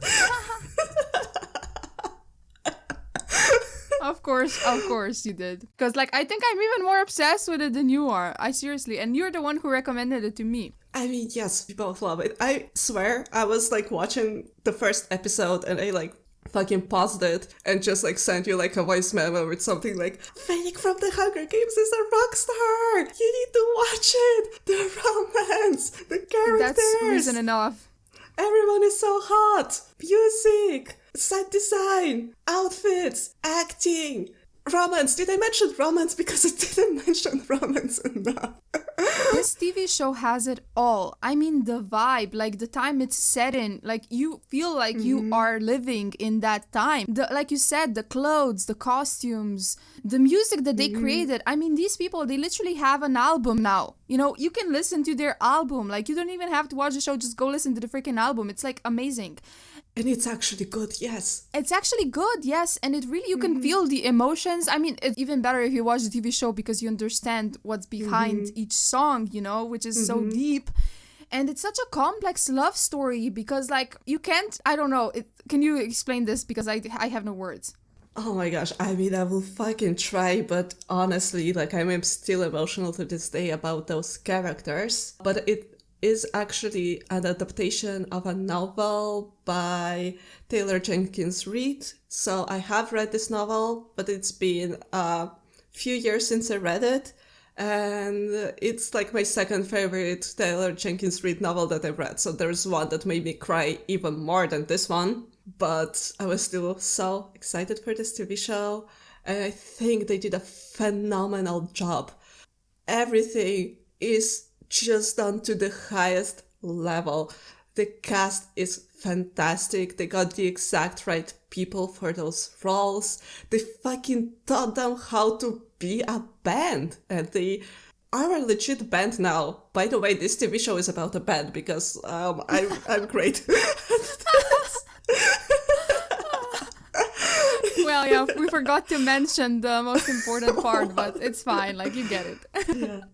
Yeah, I mean, if you haven't watched it, that is a you problem, because I feel like how are you living 2023 without having watched Daisy Jones and the Six? Like, go on your computer now and just turn it on. You're doing something wrong if you haven't watched this show this year. Like, you're doing something wrong, man. Seriously. Like, and this is not me being an asshole, but it's just facts. It's pure facts, okay? Yes. Did I mention that Finnick from the Hunger Games is a rock star? What else do you need to know? And that Elvis Presley's granddaughter is the main rock star too, which is insane. And she has never sang in her life before. She literally started singing for the show. She's an actress. She's not a singer. And her granddad is Elvis Presley. Mind-blowing. Oh, and let's not mention the fact that she actually looks like Daisy from the book cover. And that's not her on the book cover. But it looks like it is her. Yeah, like the casting is perfect. They found the perfect people. Yes. Karen is also perfect. Camille is also perfect. And yeah. And when you watch the interviews, you know, behind the scenes and everything, you can see that these people, they're actually a family. They like really like each other. You know, this is not just a job for them. Because the thing is that they wanted to start filming this TV show before Corona hit. So they actually had just a few months to learn how to sing and, you know, play the guitar and stuff. But then Corona hit. So actually they had like band camp. This camp was extended. So they actually learned how to sing, especially the main characters. So yeah, they're actual singers now, which is crazy to me. And yeah, after you watch the show, you have to watch these interviews too. Like, seriously. Yes, because you'll just be obsessed with these people and this story. You'll want more. And I should probably mention a bit more of what it is about, because we're just like fangirling hard right now and not telling you anything about the plot. What's the story again? What's the plot? What plot? Hot people in a band. What else do you need? Exactly. No, but it's more, because, you know, you have Billy Dune, who started this band, and like he got his childhood friends together, you know, his brother, and they all went to Hollywood and like annoyed this like manager into like giving them some gigs, and went through all of this process of recording an album. So you have like this story happening with these characters, and then you have Daisy Jones sort of separately at the beginning. And Daisy is such a complicated, awesome, interesting character, because like she has like a rich family, you know, she has like all the privileges in the world, but like her family doesn't get her, they don't understand her. She loves music, like she goes into all of those clubs, she goes into all of those concerts, and she's generally there to listen, and she just spends her time writing songs. And you know, and you spend the whole first few episodes waiting for these characters to actually meet and what will happen when they do, because both Billy and Daisy are both so complicated and so self-destructive in different ways, and they work so good together, except that they also don't. Oh my gosh, like you'll be obsessed, I promise you. Yes, you will, and like they are just a family, and it's not just the band. There's also like another band member who isn't actually a musician. Camila, she's Billy's, the main guy's girlfriend, and she pretty much leaves her life behind so that she can go with this band to LA. And she kind of becomes a band manager. You know, she's the one who kind of tries to get deals for them, who calls around. She records them, like films them with her camera. She's a photographer, and she's really like their biggest support. And it's such a good story because without her, they would be nothing. You know, she might not be the main singer or the main guitar player, but she's the woman behind the scenes. And seriously, she's keeping the band together. And by the way, I have never seen on television a more pure character than Camilla. Like, this woman can do no wrong. And not only that, but she even looks like an angel. Like, literally, this is such a beautiful actress. This girl can do no wrong, and it's such a complicated story because she's his girlfriend, but there's also then this thing that goes on with Daisy. It's like a little bit of a love triangle, but it might sound like, oh, not another love triangle, but this love triangle is so complex and so well done that your heart breaks because you kind of get both sides, and you don't hate anyone because it's such a complex situation. Absolutely. And I do not like, as a rule, love triangles. I don't seek them out. I don't like them. So when I tell you that this fucking love triangle ruined me, you know this is serious. You know that I love all of those people so much. Camila is such a fantastic character. She's so great. She has to manage those fucking grown-up toddlers that are in a band. She, you know, has a child with Billy also. She's also chasing her own dreams. She went into Hollywood to become a photographer, to do videos. So, you know, she's this ambitious, amazing woman who is also so kind and so, like, open-hearted, is that the word? I don't know. She's fantastic, and she and Billy are also wonderful together. And that's why this TV show will just ruin you, because you just, like, get all of those characters, you get their perspectives. They all fuck up besides Camila. Camila can do no wrong. But you get it when they do, because it's portrayed in such a deep way, like all the, you know, mental health struggles, addiction struggles. It's all not romanticized. It's kind of real, you know. Yes, exactly. It's not romanticized. Like, yeah, Billy and Daisy, they have serious addiction issues, and it's shown in a really real way. You can feel it, you know. And you can also see how generational trauma affects them, especially Billy, you know, his abandonment issues and stuff. And it's such a deep show. You might, like, at the beginning when we started off, it's about the band and beautiful people, but no, it's so much deeper. So it goes so deep. It's also good in the sense because in these love triangles, you always have like competitions between the two main girls or the two main guys. They hate each other. But in this case, they don't. I mean, Daisy and Camilla, they don't hate each other. They kind of understand each other. But of course, there's a little bit of tension there. How, of course, like, you can't go without that, but nothing worse than that. And they're just, especially Camilla, she's so mature about the whole thing and everything that happens. It's crazy. I can't go deeper into it because I don't want to spoil anything, reveal anything. You'll just have to watch it. And the ending blows your mind too, is, by the way, little recaps throughout the show that you get glimpses of the past and stuff like that. I mean, I get chills just talking about the shit. It's on another level. And the songs that Billy and Daisy create together, they're so deep and beautiful. And after I watched the show, I just kept listening to their album like for months. It was on my playlist that I listened to the most. It was even in my Spotify wrap up. So, you know, I'm obsessed, right? Of course. Yeah. Oh, and by the way, it's also like a story of empowerment, you know, female empowerment, because at that time, you know, women were still kind of not treated the way they should be. We should be. So here's a good quote. I had absolutely no interest in being somebody else's muse. I am not a muse. I am the somebody. End the fucking story. I mean, oh. She's amazing. Okay, another quote. This is a little bit longer one, but I'll end it with this. I wish someone had told me that love isn't torture, because I thought love was this thing that was supposed to tear you in two and leave you heartbroken and make your heart race in the worst way. I thought love was bombs and tears and blood. I did not know that it was supposed to make you lighter, not heavier. I didn't know it was supposed to take only the kind of work that makes you softer. I thought love was war. I didn't know it was supposed to be peace. I love them. I mean, the quotes from this series are so good, so deep. Oh, you have to watch it, guys. That's like main message we're trying to get across here. And it might be actually, I'm not sure anymore if it's my number 2 show of the year or number 1. Like, it's hard. I think it might be actually number 1 now that we've talked about it and I kind of, remembered everything again. It just kind of played over in my head. Okay. Yeah, it's hard. I know. Yeah. Okay. Now I'm gonna move on to the third favorite show of the year on my list, which, I mean, these shows, it was very difficult to pick them, but this one made me feel things as well, that's why I picked it, and it's Queen Charlotte, A Bridgerton Story. Oh. Yes, I recommended this to you too, and you've watched Bridgerton, so I'm sure eventually you're gonna watch this one too. Bridgerton, the TV show, it's very famous, people are obsessed with it, and this one centers obviously around the queen of the Bridgerton society, which is Queen Charlotte, when she became a queen.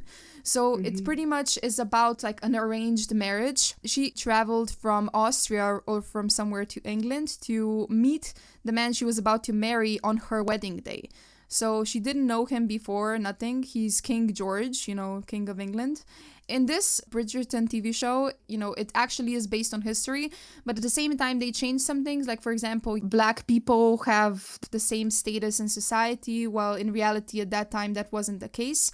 So that's kind of cool that they included this so that actually Black actors can also get the chance to play these roles, because before they couldn't. If you're in a historical romance, sadly, if you go based on reality, you'll never be the lord or the princess, right? Well, here you have the situation with Queen Charlotte. She's mixed race, and at that time, in Bridgerton, they're already established as equals. But here, that's not the case yet. You have Black royalty, but they're still kind of not invited to the main events. They're still kind of in the background. So Queen Charlotte, when she became queen, she changed things for them. Their marriage changed this. Like, their love story essentially changed it, I get goosebumps right now. And that's why you have this equal status in the future Bridgerton seasons. By the way, the way she meets King George is super cute. It's such a cute meet cute. Like, I love it because she's super scared. She's super scared to marry the stranger. No one wants to tell her anything, by the way. Like, she asks his servants, like, what does he look like? Is he kind? Is he whatever? Is he intelligent? What does he like to do? No one tells her shit. So she basically believes that this man is a troll. That's why they're marrying her off to him.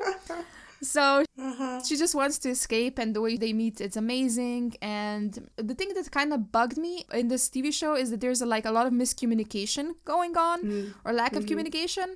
But at the same time, based on what we know of the characters, what Queen Charlotte in Bridgerton is like. She's very she's a special type of person, you have to know how to deal with her. And George, he's also kind of special. So based on what you know of the characters, it actually kind of makes sense for them to be like that, a bit immature and not talk. And you have to remember that Charlotte is 17 years old here. She's a child in a way, and she's just become a queen. So, but their love story, I feel like, is my favorite love story of... So far, we have 2 Bridgerton seasons. And this one is like a special season, special kind of a thing. And this one is my favorite because for some reason it's so much deeper than the other 2. Because George, he also struggles mentally. The actual King George, by the way, he also had issues. Like, he had a disease, which we don't know from history what it was exactly. Some people think it's dementia, other people think it's something else. He kind of loses himself and he thinks he's going crazy. So he sees all of these doctors, and obviously at that time the doctors were shit, they didn't know what they were doing. So he goes through these treatments that are basically torture, and everything he does is so that he can be in a normal relationship with her. Everything he does is for her, and she doesn't even know what he's doing.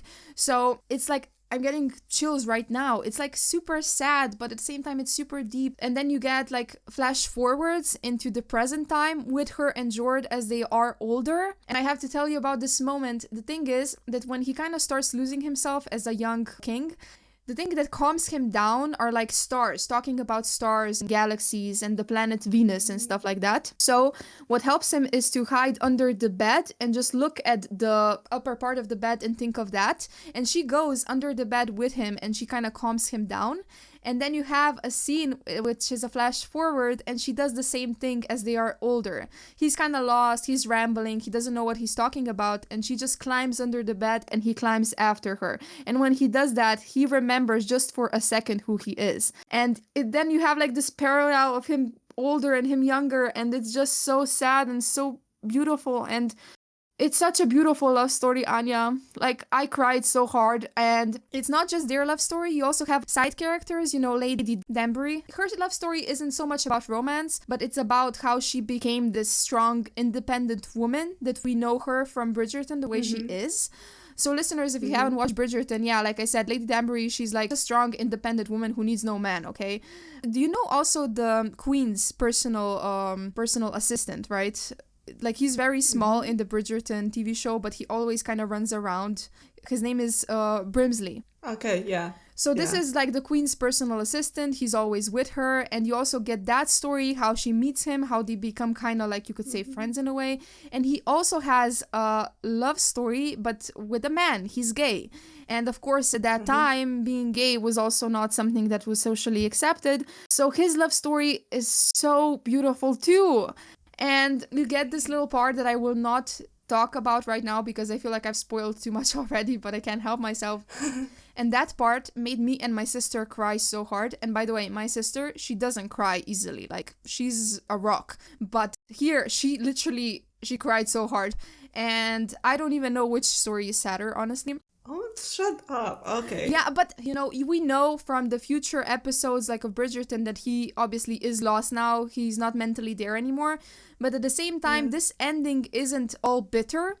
It's kind of bittersweet. It ends on a positive note, you know, that they're going to work together. So this isn't a big spoiler because Shonda, is it Shonda? I'm not sure. This creator of Bridgerton series, she's known for her happy endings, you know? That's her thing. So even if this is kind of essentially a bit more sad than the previous Bridgerton romances, because you know what happens in the future, it still kind of ends on a sweet note. So yeah.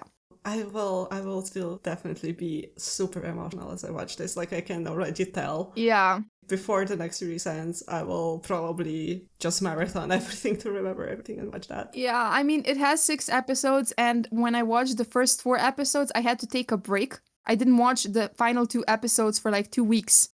And you know that's insane for me because I binge watch. I'm obsessed. But I had to take a break because I was afraid. I was afraid of the ending. I know that he grows to have dementia or some kind of a disease similar to that. So like, how will I survive this? But yeah, I did. This is scaring me.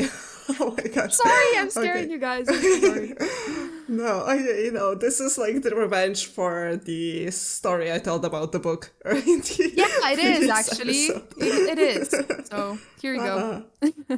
I will watch it and be very sad. You got this. Okay. Everyone does. Your turn again. Yay! So we're moving on to mine again. This is my second favorite TV series of the year. And it's Taskmaster. You probably don't know what it is, but I have no idea. I will explain. I don't know how to recommend it to people because if I try to explain it, I sound like I'm losing my mind and making shit up on the spot. But I swear it's a real thing that exists. And it's out of all the things that I've watched this year, nothing has made me happier. Nothing has made me laugh so hard. I cry laughing while watching it, like almost every episode. Nothing on television has made me as happy. And by the way, it's also all on YouTube for free, so everyone can just watch it and enjoy it. But actually, it's not a scripted show. It's a competition-based show. So it's kind of like, Bake Off, those sort of shows, except that it's with comedians. And it is fine that I put it on my list because this podcast is about more than fiction. Can't tell me anything. It's fine. It's completely fine. If it made you happy, let's talk about it. Okay, so I will attempt to describe what Taskmaster is and not sound insane. Because I know, like, you're not into, like, comedians, you're not into stand-up comedy. You're into some reality shows, but as far as I know, you don't watch any, like, competition reality shows, any, like, panel shows, nothing like that. And, like, I don't know anyone who watches that kind of stuff, so it's, like, so hard to recommend it to people. But, like, I didn't know anything about any of that either.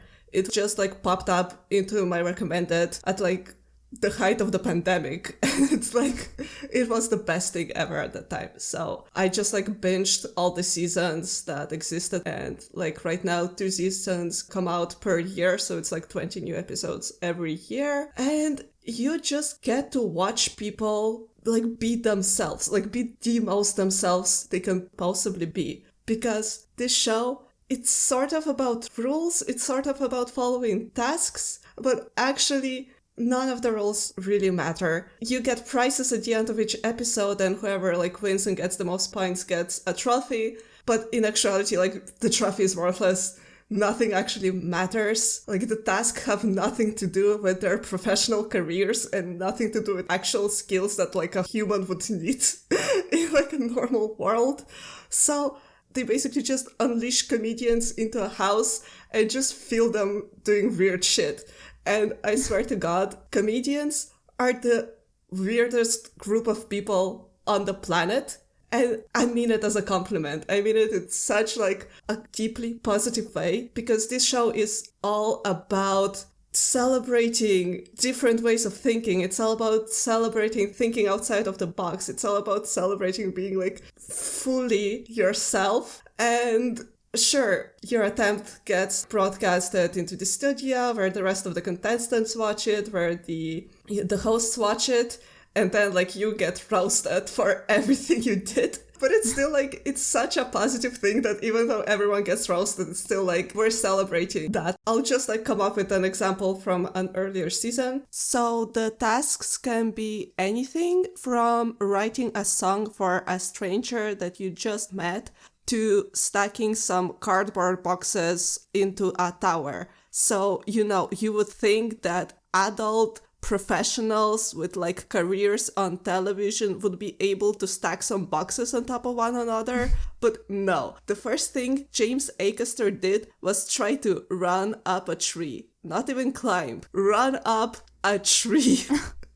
And then he made a little song about it and basically made no tower. Then you get Phil Wang, who basically had his dick out the whole time. Jess told a weird story about how she worked in the hospital. Rod Gilbert tried to invent internal scaffolding and also bullied Alex the whole time. And then Carrie was basically the only one who was like, what the fuck is everyone else doing? I just made a tower.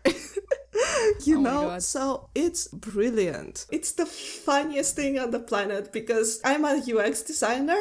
This will sound completely random now, but you basically get taught as a UX designer that if you like get 5 people to do your user test, you'll get basically how people think, and that will generally tell you how to put things onto the website and stuff. And like this show kind of reminds me of those user tests because you give a seemingly simple task to 5 people and they all manage to do something completely insane that no user testing person could have possibly thought of. And I don't know many comedians, I'm not familiar with this world, and it's a British TV show, there's many British celebrities that I'm just not familiar with, but like by like middle of the first episode, you're like, I love all of those people, they're my favorite people on the planet right now.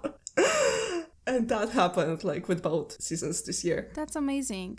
Definitely, I don't watch these type of TV shows like you said, and also not comedies, but maybe once, you know, when my boyfriend and I feel like watching something just for fun and not for it not to be too serious, then maybe I'll watch it. Like right now, I'm at the complete opposite. I'm watching horror movies and thriller movies, like, you know, completely different. But yeah, maybe one day I'll give it a go. I'll try to send you some stuff from YouTube. Like Charlotte Ritchie was on it, who is in You in the last season. Oh, the love interest. That's cool. I didn't know she was a comedian. Yeah, like sometimes they get actors too, or like actors who did like comedy roles. But yeah, like a lot of people kept saying that she was bad in this role, that she seems like she's not even acting. Like I've seen her at Taskmaster. She's very good at acting. She's completely different in real life. She's so like sweet and bubbly and like cute. And in this TV show, she's like a stone hard bitch. And it's so fun because you get to see actors for just like how they actually are and not like as their characters. That's super nice for sure. I mean, the last season is probably my favorite season besides season 7. You love all of those people. They're all insane and it's fantastic. I don't even know if I want to spoil anything.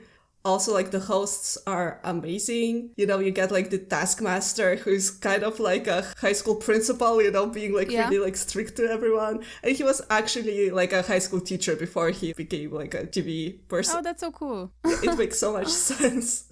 So he has like that authority to like judge everyone, but it's kind of like the kind of teacher like you're scared of, but also when you get to know each other, you can like make a joke and shit and it will be fine. So it's kind of like that. That's so cool. I know that. And then you have the Taskmaster's assistant who, you know, he's there where they're doing the tasks and he's like measuring stuff. And like in this universe, his role is like to be this little like assistant who like gets bullied by the Taskmaster, like in this inferior position. But the joke is actually that he created the show. It's his idea. He's like the executive producer. He does everything, actually. And Taskmaster is just the host. Yeah. That sounds interesting. Definitely different from what I've known. Mm-hmm.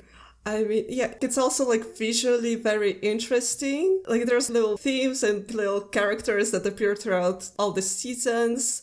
The editing is fantastic. I want to like point out the editing because, you know, you have like 20 minutes of every person like doing something and the editors are the ones who have to make it fun. So you get one person going, only like an idiot wouldn't think of doing that. And then you get a cut of the idiot doing this thing. It adds so much. Everyone working on the show is doing a phenomenal job. But I definitely got into it from just randomly clicking on shit on YouTube. So it's probably best that I don't even tell you anything anymore, but urge everyone to go on YouTube and click on the first video you see and like you'll get it. Okay, we'll do that. Yay. Okay, now it's my turn again. So this is the TV show that I chose for my first, but now I'm not sure if it's first place or second place. And actually you watched it too. So this, like, it won't surprise you. It's Sense8. I mean, guys, this show, it's so underrated. Anytime I mention it to anyone, no one knows. Like, no one knows what the show is. And I'm so disappointed by that because this is such a high quality show. Like the characters in it are so well developed. They're so different from each other, so contrasted. This TV show is filmed all over the world. You don't have like green screens. They literally traveled all over the world to locations to film this. So just so you know, it has 2 seasons and it was cancelled after the second season, but it has a conclusion. So they literally filmed like a longer episode just to conclude everything. And I think they did a really good job. Like the last episode was really good. So even that was amazing. So thank God it has a conclusion, but it was cancelled because it was a very expensive TV show, and sadly it just wasn't marketed well enough because, like I've said, it's so underrated. So every time anyone asks me for a TV show recommendation, I just have to put this one out there because I just want as many people to watch it as possible. I also convinced Anya and she loved it, right? Yeah, it was so good. It does take like a second to get into it because there's so much happening and the story is so unique and complicated that you'll just have to spend the first, I don't know, episode or half an episode just going, what the fuck is going on here? But like, you just trust the process, guys. It's going to be good. Yeah. I think, I don't remember exactly, but I think the first 3 episodes are kind of slower. But after a certain point, after a certain episode, I think it was the 3rd one, shit goes down, okay? And I watched this. This was insane. I watched this like in 2 days, I think. And I convinced my boyfriend then to rewatch it with me. So I rewatched it with him. And then I rewatched it by myself. And now I'm going to convince my sister to rewatch it with me. So it's amazing. Anyways, it focuses around 8 strangers around the globe. So they pretty much find themselves connected to each other mentally. So they can literally like hear each other through their minds and they can like project themselves. Like, for example, there's one guy, he's in London and the other one is in Italy somewhere. And he can like project himself visually to that person. They can like see each other and they can also kind of switch bodies for a second. Like, for example, he's really good at sword fighting. And if the other person needs that in that moment, they can switch bodies so that he can get the knowledge that he has. So they can like share knowledge. And they're pretty much like 8 people in 8 different bodies, but they can be like all in one body at the same time as well. Like all of this knowledge can be like shared between them. It's mind-blowing and the story is very complex, and let me just focus for a second like around the characters that we get to meet. because they are so good. I got attached to them so fast. And this show also has a great romance story that I just love between two of the main characters. It's so good. I die.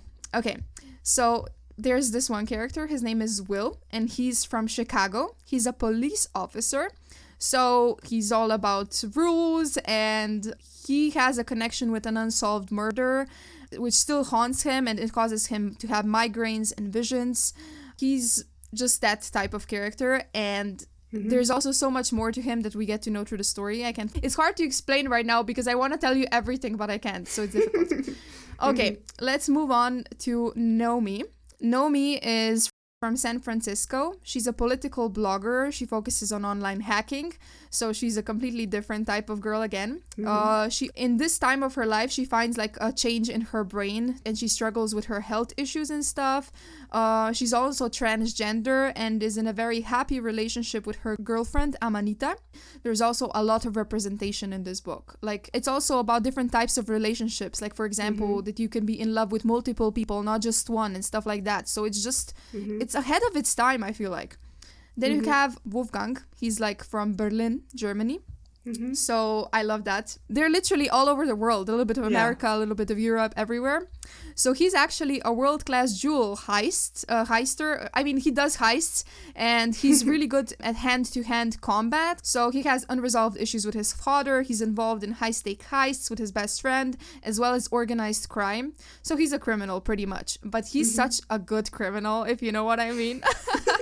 I love this dude so much. He's my favorite character. He's very complex. He's like definitely a gray kind of a character. Super interesting. Then we have Kala. Kala is from Mumbai, India. She's a pharmacist. Like, she's well versed in medicine, you could say. And she's about to marry a man she's not really in love with, which is particularly problematic because her soon-to-be father-in-law owns the pharmaceutical company where she works. And that's another issue that's important for the plot. Yeah, she actually meets one of the characters when she's praying to one of like the Hindi gods, Janisha, and she's praying to kind of end her engagement. And then like one of the characters shows up in front of her not half naked, actually naked, and she's completely shocked. This is like her first encounter with one of the like 8 characters that she shares minds with.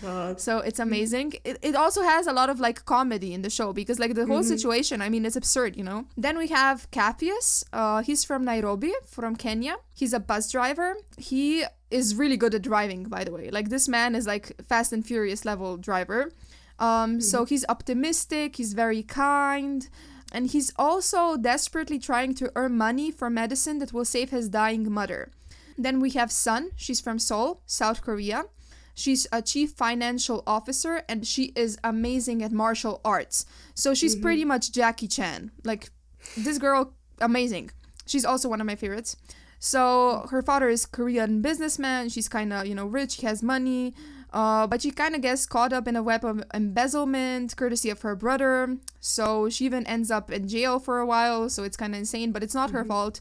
Then we have Lito. Lito is from Spain, but he lives in Mexico City. So he's an actor. He's good at loving and lying. So he's a great liar. And he's also gay. He's in love with a man named Hernando. But he's closeted because he feels like being out would ruin his chances of having a successful career as an actor. And then the final one is Riley. She is from Iceland, but she lives in London, England. And she's a DJ. She has a troubled past. She ran away from home. She does drugs. And she's also involved in the drug trade business in general. So, as you can see, I wanted to describe all of these characters just because I want you to see how different they are, you know? And that's why it's such an interesting story because, for example, you have this girl in Korea. She has a really good career. She's rich, but she has no love. You know, her family, they're all stuck-ups. They don't show her any kind of kindness.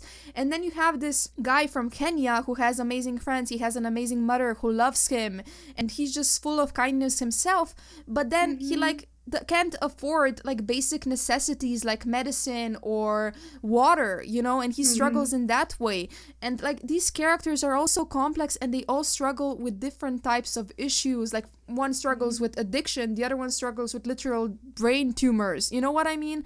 It's all so diverse and complex, and cinematography of this show is incredible because like it's filmed all around the world. So these characters, I've told you where you're from, so obviously all of these locations are actual real. They're filmed in these precise cities, but they also travel. So you also get Italy and you get Amsterdam, you know? Yes. You get Amsterdam, you get a lot of locations, and it's just incredible. So and it's so emotional. Like the times I've cried, not just from sadness in this TV show, but from happiness. Like it made me sad, it made me happy, it caused so many emotions. It's so deep. I can't. And even about, you know, the representation, about just equality, you know, gender equality, you know, LGBT community, representation of LGBT community, you know, everything. It's so diverse.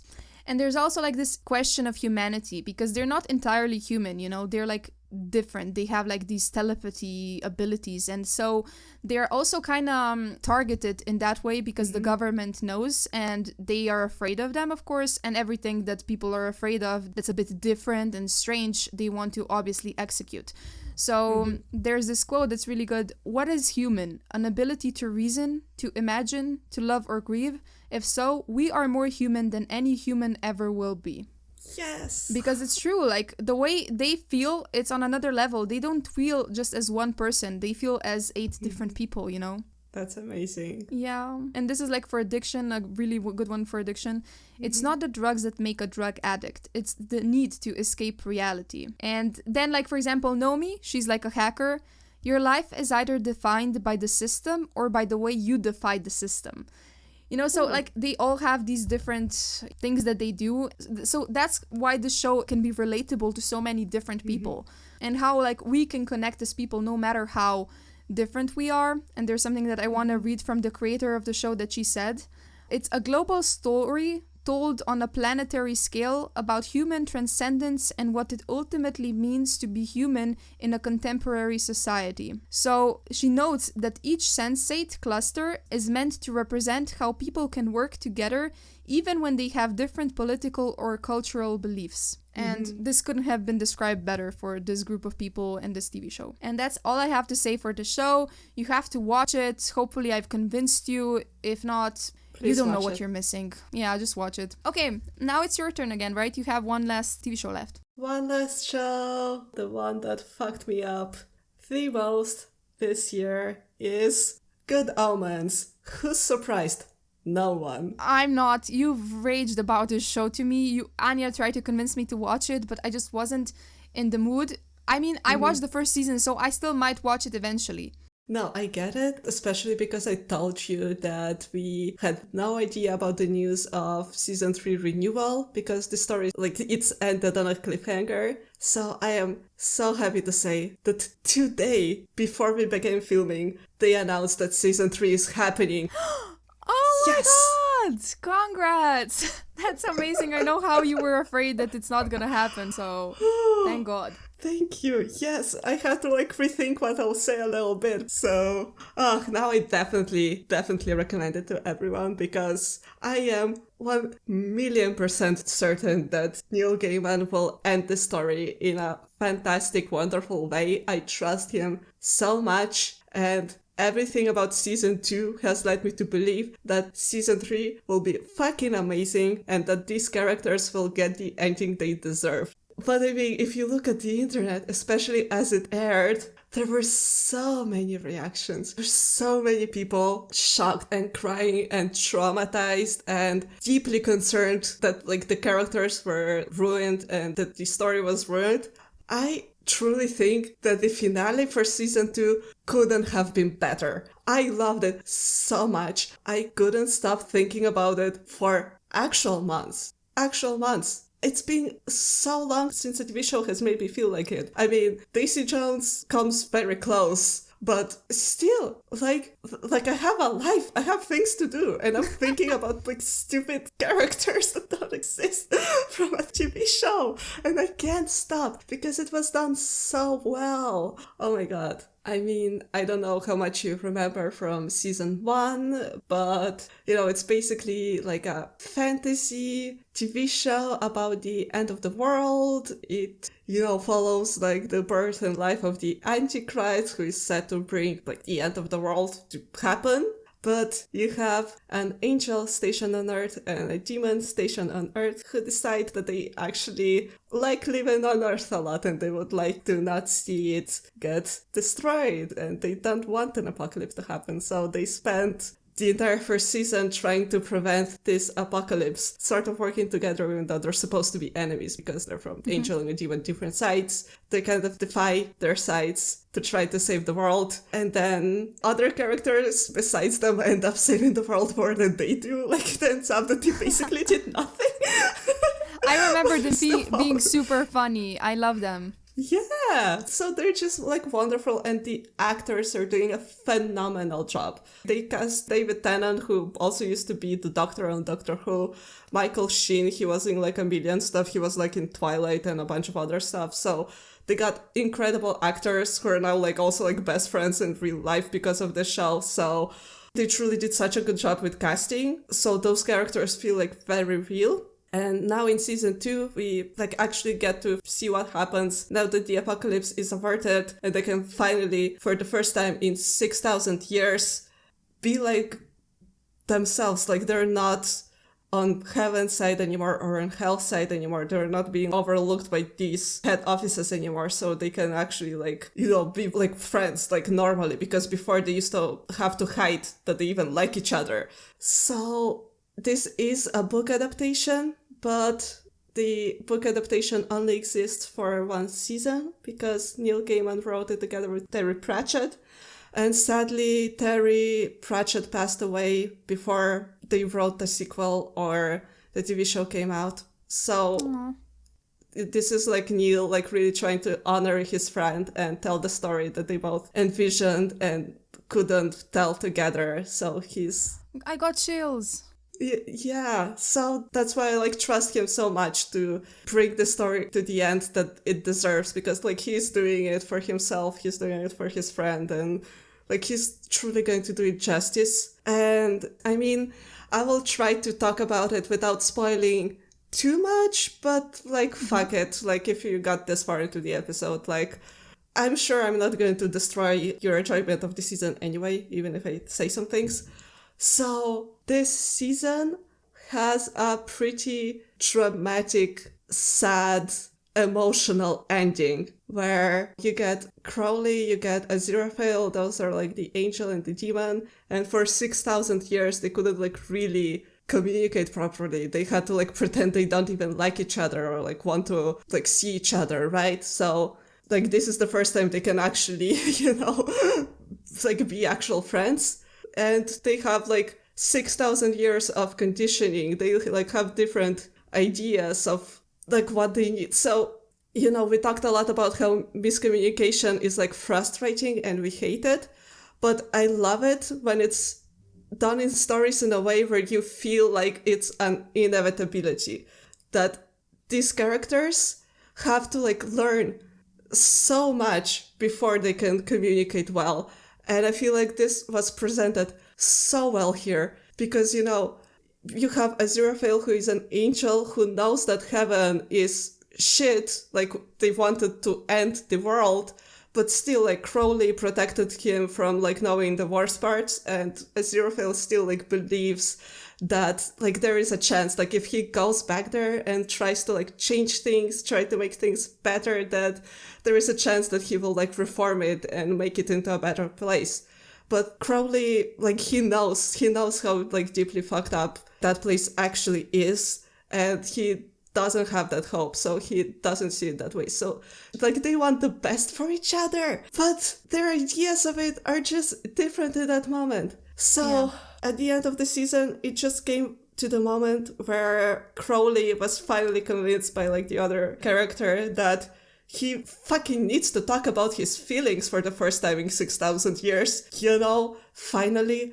So he goes to do that, but Aziraphale gets presented with the opportunity to return to heaven and make it better.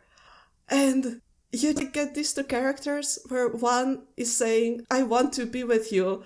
Let's run away. Like, let's leave heaven. Let's leave hell. Let's go do our own thing because that's how I imagine what love is and that's what I want for us. And the other is saying, I know how happy you were in heaven. I knew you as an angel. I knew how excited you were to like build the universes and whatever. So I want to make heaven back into this place for you. Come with me. Be my second in command in heaven.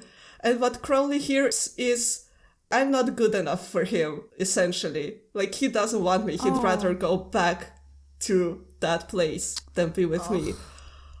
That sucks. That sucks. But yeah, it's realistic. Like, they just, yeah, different headspaces. Absolutely. And it is so well acted and so well written that you don't feel like it's just miscommunication based on nothing and they can just like sit down and talk it out and be normal. No, you feel how they like truly love each other, but it's just because of those literal thousands of years of how their lives have been. It's just come to that moment of miscommunication. And I was kind of loving it. I was loving it because, you know what? Throughout season 1 and season 2, we got like all those hints that like made fans feel like maybe this is something more, maybe it'll be a romance. But like I watched lots of shows before where, you know, writers, directors put in a bunch of hints and then it led to nowhere. So as much as I trust Neil Gaiman to do the absolutely best thing for these characters, I was also like, I don't know, I'm not going to have my hopes up. Like maybe their story is different than what I'm imagining right now, and that's fine because I trust the writer to do it well.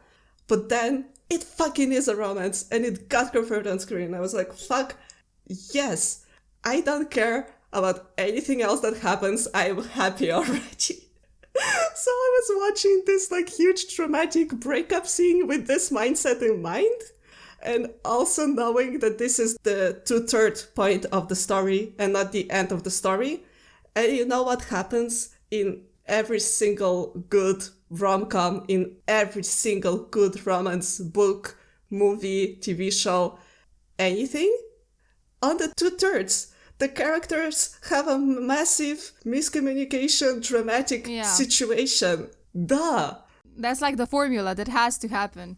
It's a formula. We're watching a rom-com. We're in the 2/3 of it right now. So the second I caught up to that, I was like, this is a confirmation that we're living in that formula. Therefore, that formula gets a happy ending. There's like no other way this can go. Yeah. I understand now your struggle because, yeah, if there were not a season 3, you would have just left it here and they would have ended it like that and you would have died. So, yeah. Truly, yeah. Now I know, and now I get to enjoy drama, I get to enjoy character development, I get to enjoy angst, I get to enjoy them actually getting their shit together to get to the point where they can like be together and actually like know how to communicate and like be normal, you know? So I was so happy to get the ending that I got because it's so truly rom-com-y in the best possible way, where you know that this miscommunication had to happen in order to get a good love story. So I am living. Well, I'm happy for you. Okay, and I have to just add an honorable mention in the end for people who might not be into like Bridgerton or those type of romances. It's His Dark Materials. It's also a TV show that's based on a book. And I was really debating between His Dark Materials and this Bridgerton love story, because His Dark Materials was also such a show that surprised me this year. I didn't read the book and I went into it expecting this is like a child's kind of a TV show. It's not that deep, it's not that serious, because it revolves around this orphan named Lyra. And she's very young. She's like 12 years old. I was like, well, okay, this won't be that deep. This will probably be just like a fun, adventurous, TV show. But no, this shit got deep. I cried my eyes out. It also had a very complex mother-daughter relationship that I did not see coming. Premises that they kind of have different worlds and they can travel between these worlds through these gates. So, I mean, I love that. And in this world where Lyra lives, they have demons, and demons are pretty much speaking animals. So demons are your soul, and they manifest. The premise is that we all have souls in all worlds, but in their world, the soul is actually manifested in a physical form. And this form takes the form of an animal, And when you're a child, the animal kind of always changes shapes. Like 1 second it can be a bird, the other second it can be a lion. But when you reach a certain age, when you mature, become a woman, become a man, whatever, that's when the animal takes a certain shape, the shape that kind of matches your personality. So that was such a cool concept. I also loved it because I love animals. But at the same time, it's kind of difficult because when you see, like, for example, when the person dies, that means that their demon died too. So that can be kind of hard to watch because it is like an action-packed TV show. There's always something going on. It's super adventurous. What can you want more? It has talking animals. Like, I've sold it, okay? That is enough. And it has 3 seasons. It's on HBO, and the show is finished. It has a good ending, so you really get everything, but the ending is bittersweet, so I should warn you of that. But yeah, it made me feel all the feels. I really recommend it. Like, it surprised me positively this year, for sure. I love it. That's awesome. You have Yep. great recommendations. Thank you. You did too. I think we did good.